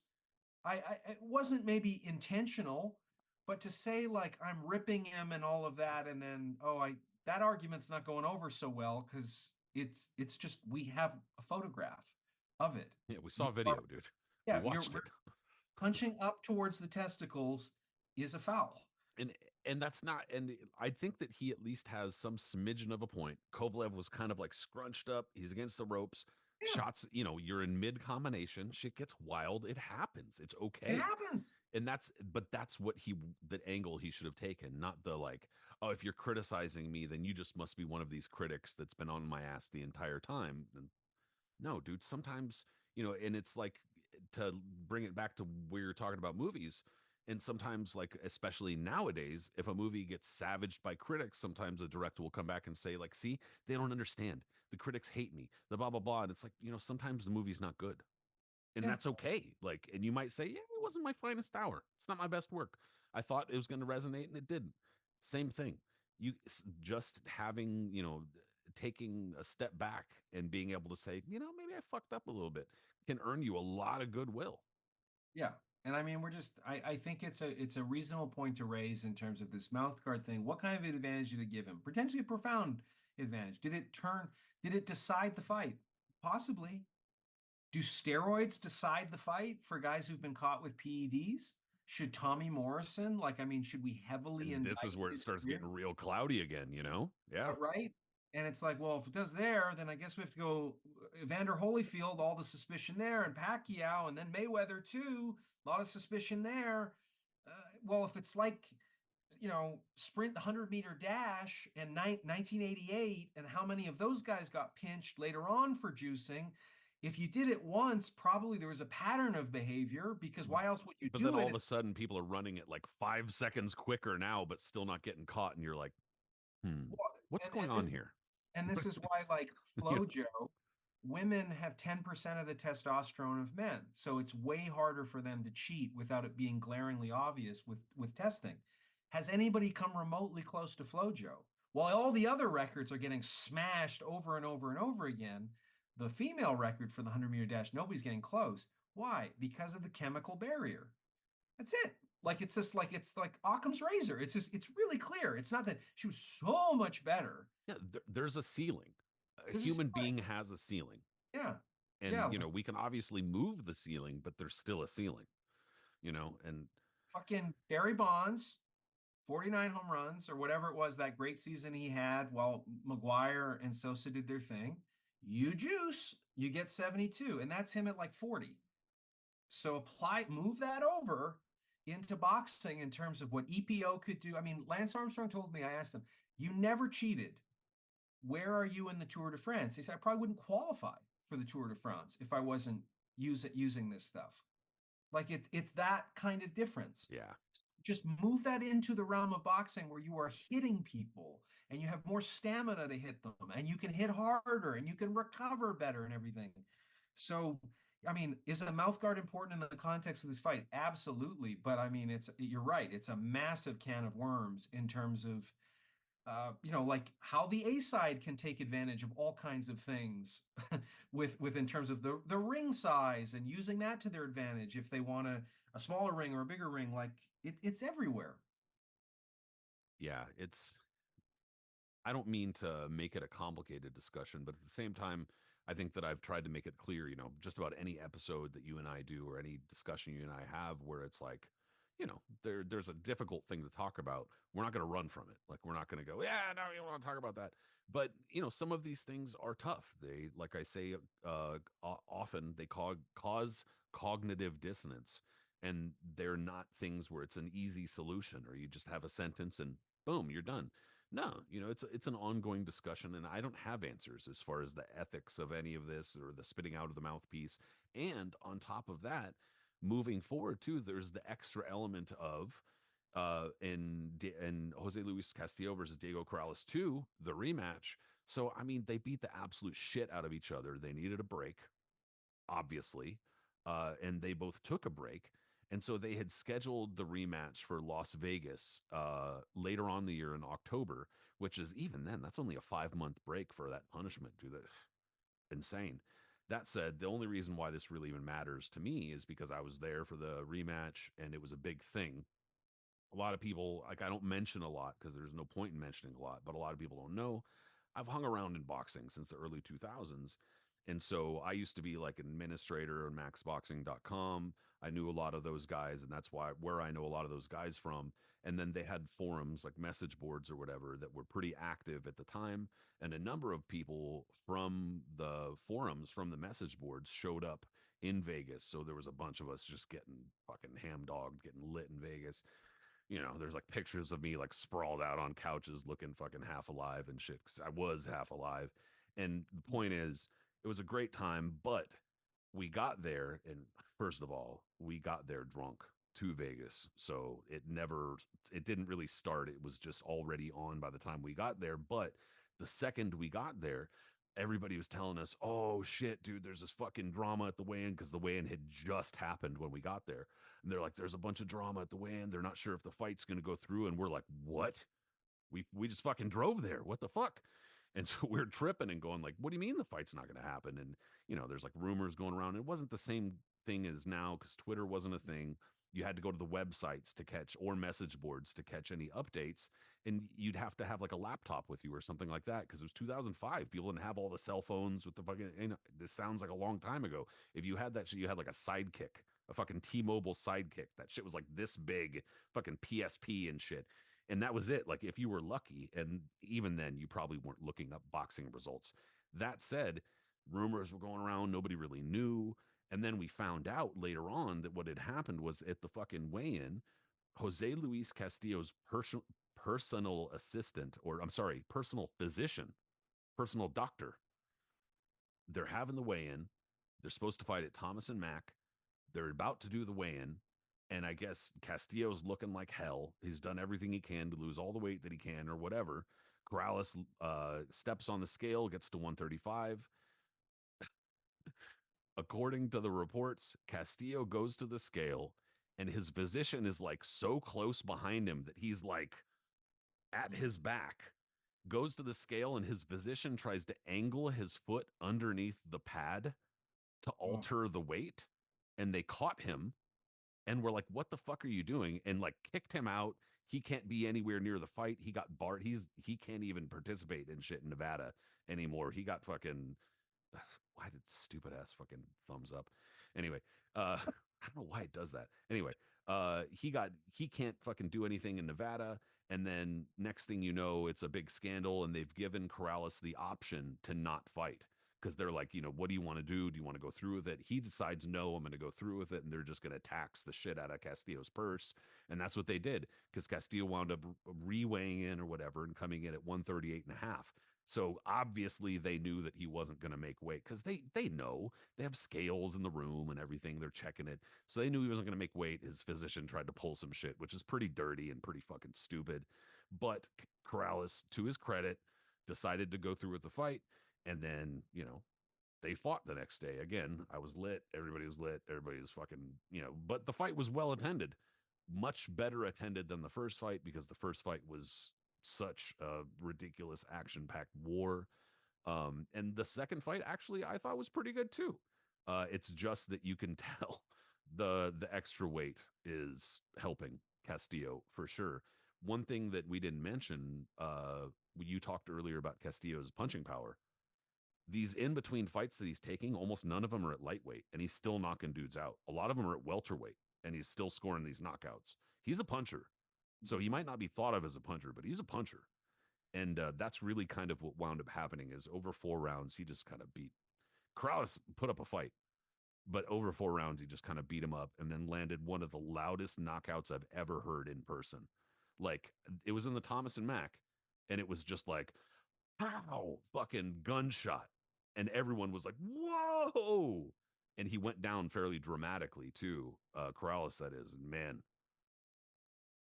that's kind of what I'm talking about with the ethics and the karma and all that type of shit because it's kind of like it came right back around. Like I don't like how it happened, and I think that it's shitty that Castillo basically tried to cheat. But like, how do you weigh this all out? Is it balanced? yeah, it is interesting that way because I thought about that too. That the part of me that admired everything that Corrales did, all the willpower to hang in there throughout the fight, all the punishment he took, and then that 10th round in particular, you go, boy, the perseverance, presence of mind, ingenuity to do it twice. Like, I mean, as you say, like he was somebody that was not unfamiliar with being knocked down because of how reckless his style was. It's not like he had a bad chin, he had a great chin, but still that style was willing to go down because he just knew I have the balls to get up whenever it happens. And I'm okay with that. And he desperately wanted to go out on his shield if ever he was taking punishment. He never wanted a fight stop. Like that was his attitude. Um, but going into this one, I mean, 3.5 pounds over for Castillo, but I mean, way jumped up in weight. And as we're talking about the ethics and morality of this kind of stuff, I mean, Gaddy and Joey Gamache was permanently brain damaged as a result of a very similar scenario to what you're describing with the scale, where Gaddy like stepped on the scale and Oh jumped yeah. and immediately hydrated so he couldn't go back on the scale to know whatever it is he weighed, but clearly had not made weighed. Who was the dude who owned Jimmy Glenn, the dude who Yeah, owned the bar? He yeah. was in Joey Gamache's corner and threw an absolute fucking fit. There's even photos of it. Like he's behind Gotti. He's like about to kick Gotti's ass because he's just like, what the fuck? Get him back on the scale because Gotti just goes whoop and then steps right off. That's it. It's like, whoa, really, And then you guys? yeah, and if like I think I did the last profile of Jimmy Glenn before he died. Like that was the first time I'd ever met him. That guy was the coolest fucking person I've ever met Yep. in The boxing. nicest dude. Yeah. Down, and I mean, his son was just as nice. I think he was charging. I've never had a beer in my life, but they were like $3 beers or something for people. So like he went out of his way to make it an affordable, fun place for people to be, and it was magical to go to that place. Like I mean, the moment he would walk out of your presence, you missed him, and I didn't even know him. He had that kind of energy. Everybody felt that way about him. So the idea that you're saying that, I didn't know that Yeah. Glenn like lost his shit.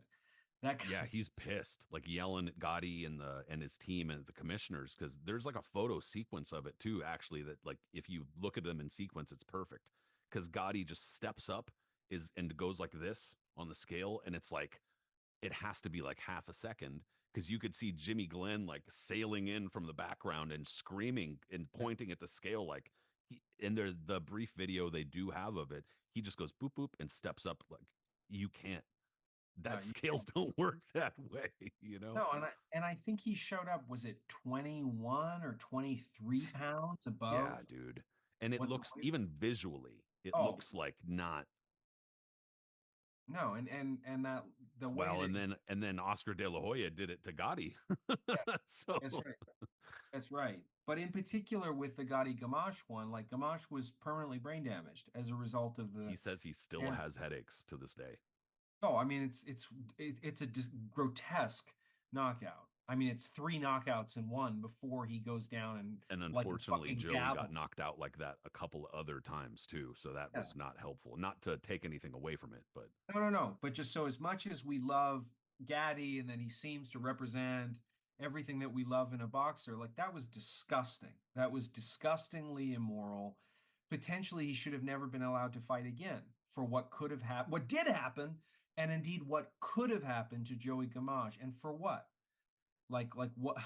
So that he didn't have to pay a fine and that he's getting away from legitimately paying a fine for his own immoral, unprofessional behavior. Like it's a serious thing. It never gets brought up about Gaddy as part of his legacy. And again, I love Arturo Gaddy, but it's a massive stain on his legacy. It's not an asterisk. It's like it should be a defining moment in his career for what it did to somebody with a family who's now a trainer and a very liked person. I've never really heard anybody say shitty things about Joey Gamache, but so yeah, so it's weird in the second fight because I mean there's still these guys. Corrales is 28, Castillo is 31.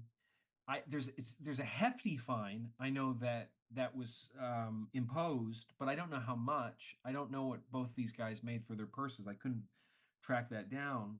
Um, and I mean, we don't have to do round for round in this, even though I did. But I mean, I think I had Castillo winning every round in yeah, terms of yeah.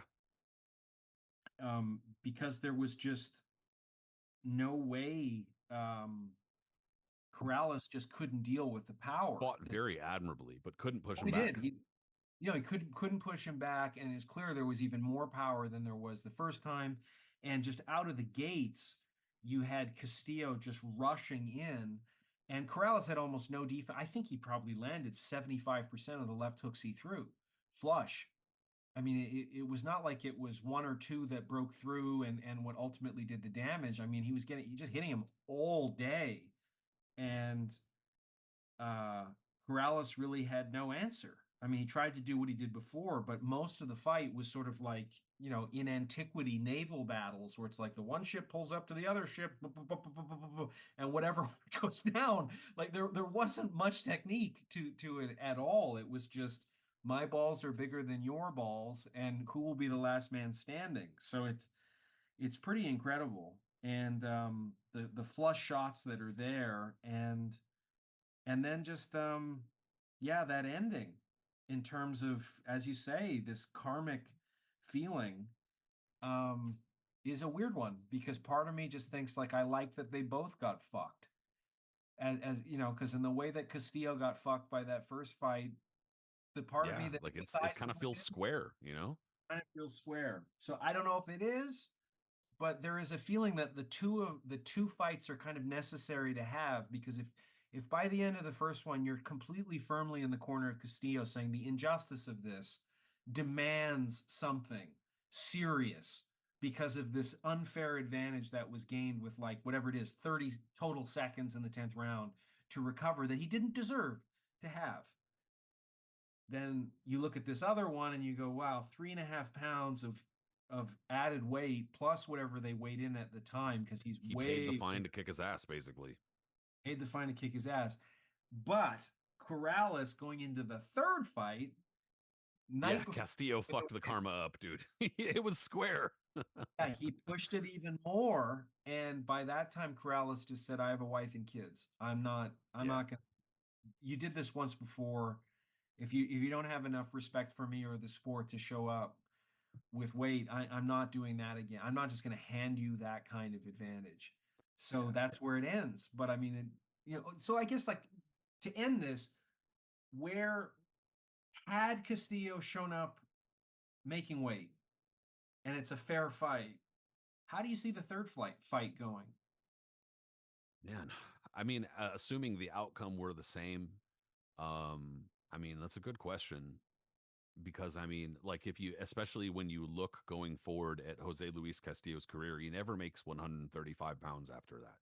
You know, No. like he's not a lightweight again after that. He's had a long career. He's in his early 30s, had a lot of fights.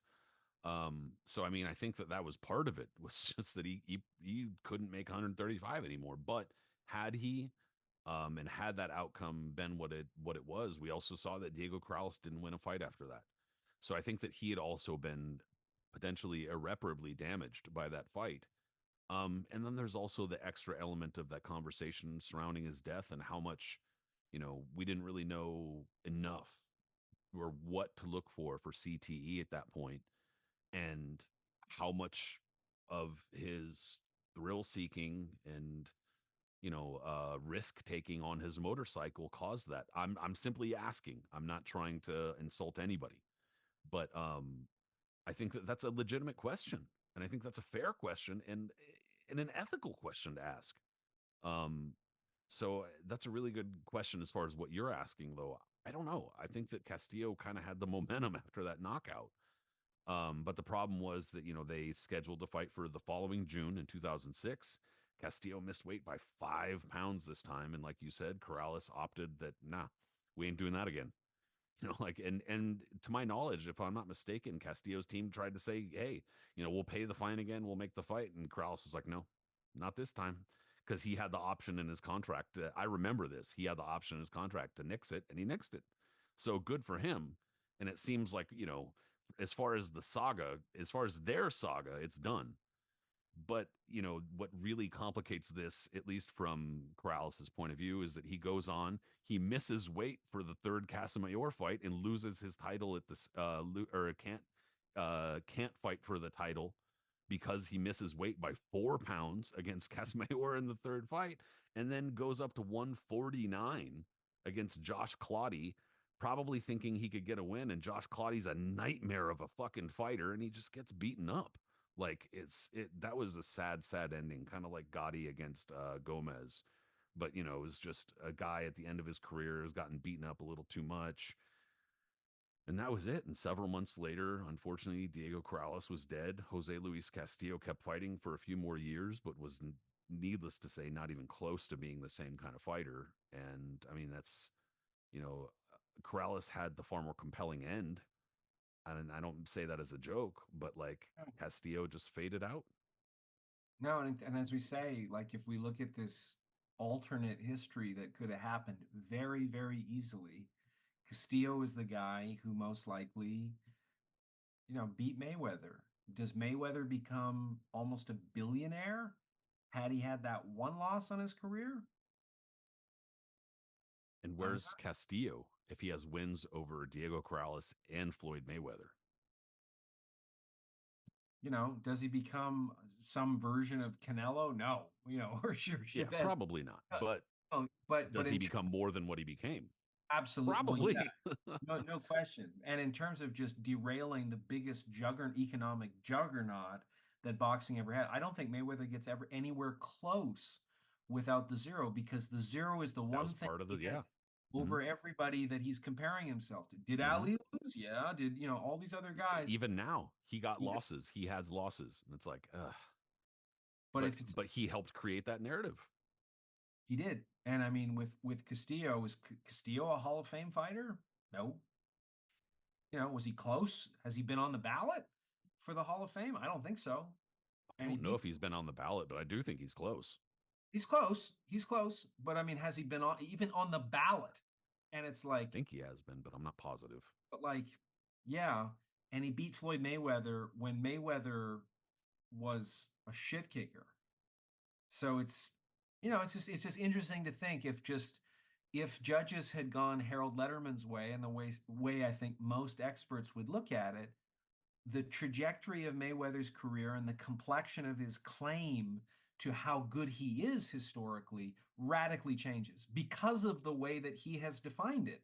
And I'm not arguing the merits of whether that's the right way or the wrong way. I'm just saying if the zero is everything that puts him past all of these other people that sort of most fans or critics sort Yeah. of put above him, you're just sort of like, wow, the way things could have gone had The that what one. ifs are pretty heavy for these guys. Yeah, there are. And so it's interesting that Castillo misses out on that one.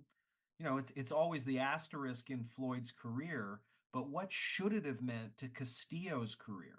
Yeah. More than just I'm the asterisk on the perfect record of the self-appointed TBE, but like I beat him. I legitimately beat him. And we had a rematch where like, yeah, okay, he beat me by a few points, but like if you're saying you're the best ever and this is the separation between me and you, and I'm not really close to the Hall of Fame, what does it say about you? So Or what does it say about the Hall of Fame? for that, yeah, true, true. So then instead what we're left with Castillo is that he has this epic thing with Corrales, where this is the cliche go-to for a shitty fight to say, well, it wasn't Corrales Castillo. That's kind of what its legacy is now for a lot of people, a lazy knee-jerk reaction as the epitome of the ultimate action fight that boxing has ever provided us on film. And I think that you probably already gave your answer as to whether or not you think it's the greatest fight of all time. And I mean, you don't have to be definitive. I know we all haven't seen every single fight. I'm not saying that, but like we're saying in terms of workable knowledge, in terms of things most people have seen type of stuff, you know, it's got to be up there. If not it's got to be up there. Yeah, I mean, with the caveat, which I think is a really important one, is you're just going to pay attention differently if we were out there watching Troy and Achilles is Not the surging. movie, not the movie. Not the movie. No, fuck the movie. But in terms of where is your attention going to go in terms of who you're watching and what baggage you're bringing to it, it's totally different than if two relatively anonymous guys just had this epic battle for 30 minutes and you go, it's the greatest thing I've ever seen. But you're like, but I'm so invested in Achilles doing something incredible here, so Homer can deliver to all time the great thing. So that's kind of my issue with it. Is it the greatest fight that I've ever seen? No question. But what's missing is I'm not emotionally invested in either character. And so it's different. Yeah, it doesn't make for the same kind of story. It doesn't make for the same kind of story, and your emotional investment in these characters, how much you've invested in them. For me to know what Mike Tyson was in real time as a 6-year-old when Punch Out came out, that this guy is 21. It's like how I felt with Michael Jackson, where it's like he puts out Thriller when I'm 3 years old. I go to see him perform, and I'm like, he's only 24. I like my dad is always bragging about the Beatles or this or that, but it's like this guy has already beat all of those records and he's 24. He could keep doing this for 10 years or 15 years. I thought it was the beginning of something rather than the end of something. And like same with Mike Tyson. I thought watching Michael Spinks, he made $21 million and Michael Where does he Jordan, go from here? where does he go from here? While Michael Jordan's making $2 million a year being Michael Jordan, Mike Tyson makes 10 times as much for one night, and he's 21 years old. How could he not be 10 times better than Muhammad Ali? But I wasn't watching the beginning of the trajectory. I was watching the end, which makes you now appreciate Ali and all of these people with longevity and Yep. legacy that much more. But it doesn't take away from that feeling of in the moment what it represents. And in the same way, watching Mike Tyson get what happened to him at the end of his career meant way more to me because I'd seen what it was at the beginning, which a new generation can never appreciate in the same way. Just as I Totally. can't appreciate, what the Beatles are going from I Want to Hold Your Hand to Sergeant Pepper in like 3 years. Nobody should be able to make that kind of creative jump. but to have lived it in real time as these albums are coming out is something I can never appreciate. But instead, I get the benefit of I have it in totality. I know the beginning and the ending before I've even listened to anything, which we get with boxers, right? We have our generation of fighters we come up with, and the rest are just rumors and who knows how good they were. But I mean, Mayweather's tried to benefit from that by saying he's the best ever. He wasn't even the pound for pound best in his prime. That was Jones, but now a new generation has forgotten about how good he was, the way we saw him, sort of thing. So with this fight, long-winded way just to say, no question it's the best fight I've ever seen. It's just that I don't feel emotionally invested in either of these characters. So it's just the impact of what the fight offers that inspires that. But if I loved these guys, if it was an Arturo Gatti or an Ali or any of these people that we have emotional baggage with or investment, it becomes something very different that skews our sense of it and our perception of it. With this, I think we're pretty clean. Unless you're somebody who, no problem, if you love Castillo or you love Corrales, but I'm not one of those people. I just love what they produced here.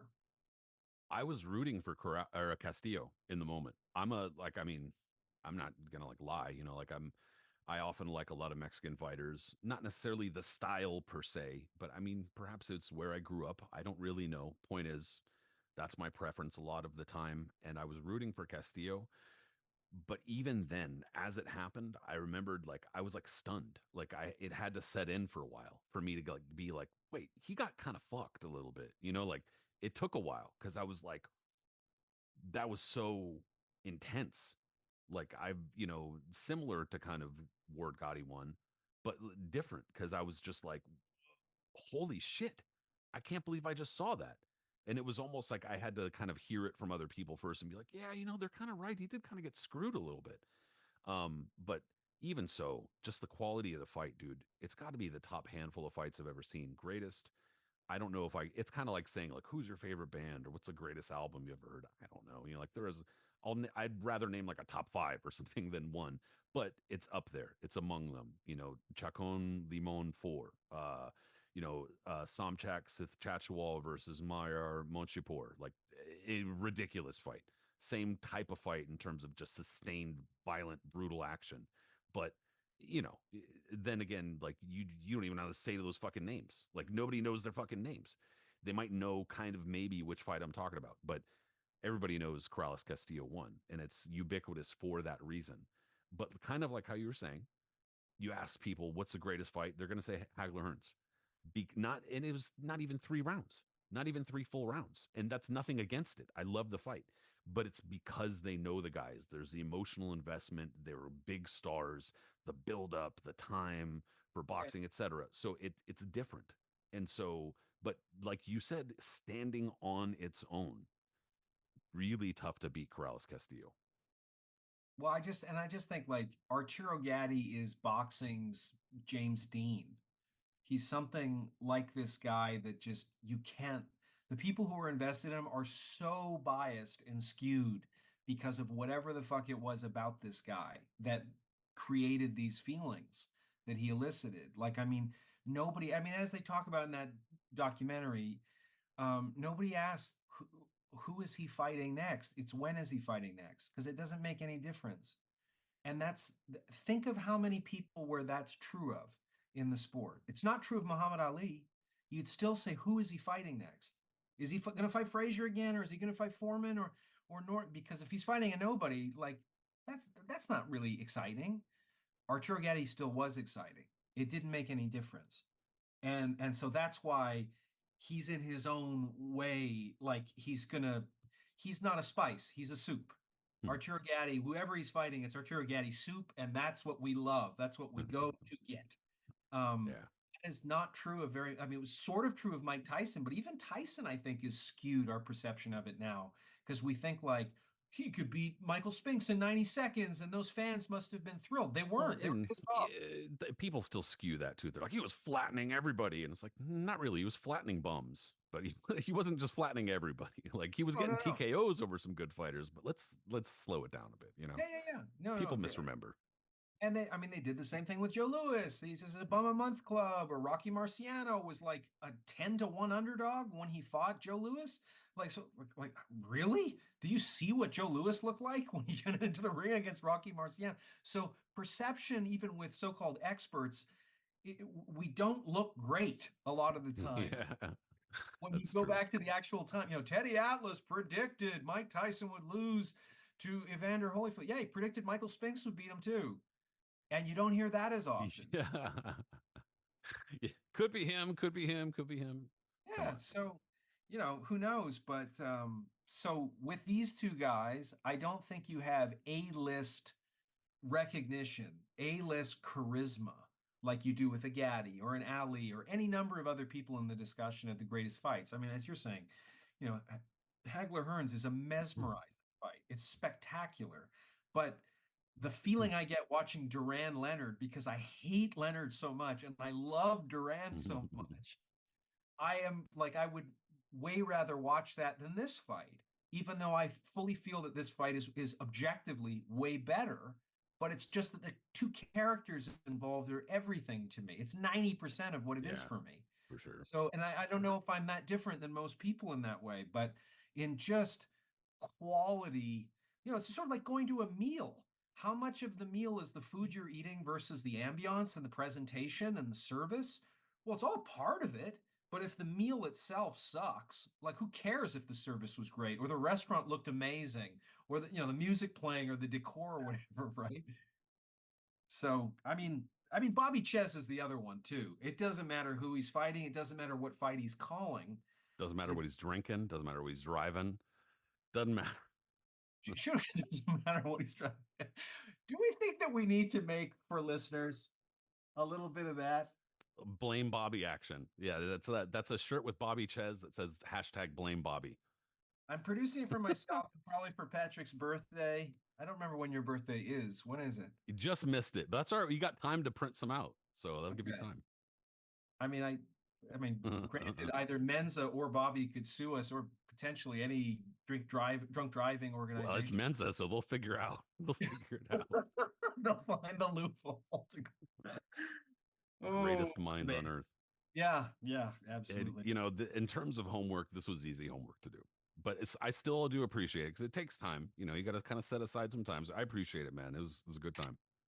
I think next time we have to do some Bobby Ches fights. We've never done them. I know And we got to just break bad and do it.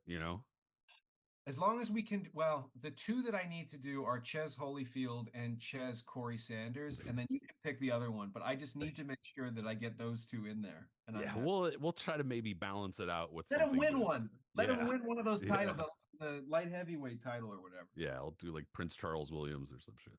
Yeah. Good stuff. Yeah, I appreciate it, man. Hey, everybody who listened in, actually, you haven't listened in yet because I did tell you last time that I'm going to redo the whole audio podcast, and I am. The next few days, I am going to do that. But nonetheless, listening in, we appreciate it. Go ahead and subscribe. If you watched on YouTube, subscribe as well. Leave us a comment, little thumbs up, etc. We'll say hi back, maybe. But if you're on social media, something wrong with you. I don't know why. But if you're on Twitter/X, follow Brin-Jonathan Butler at Brinicio, Brinicio. Follow me at Boxing History because I don't do the personal shit there anymore. But also the Knuckles and Gloves podcast is on Facebook and Instagram. So give us a follow and we'll see you there, Brin. Talk soon, bro. Thanks, man. And if that guy in the comment section who bitches about my bias against Mayweather starts whining about us talking about his history with beating women, fuck you. Yeah, save it for something else more Fuck worthwhile. you. Yeah. You heard him. Peace out, fuckers. All right. Yeah.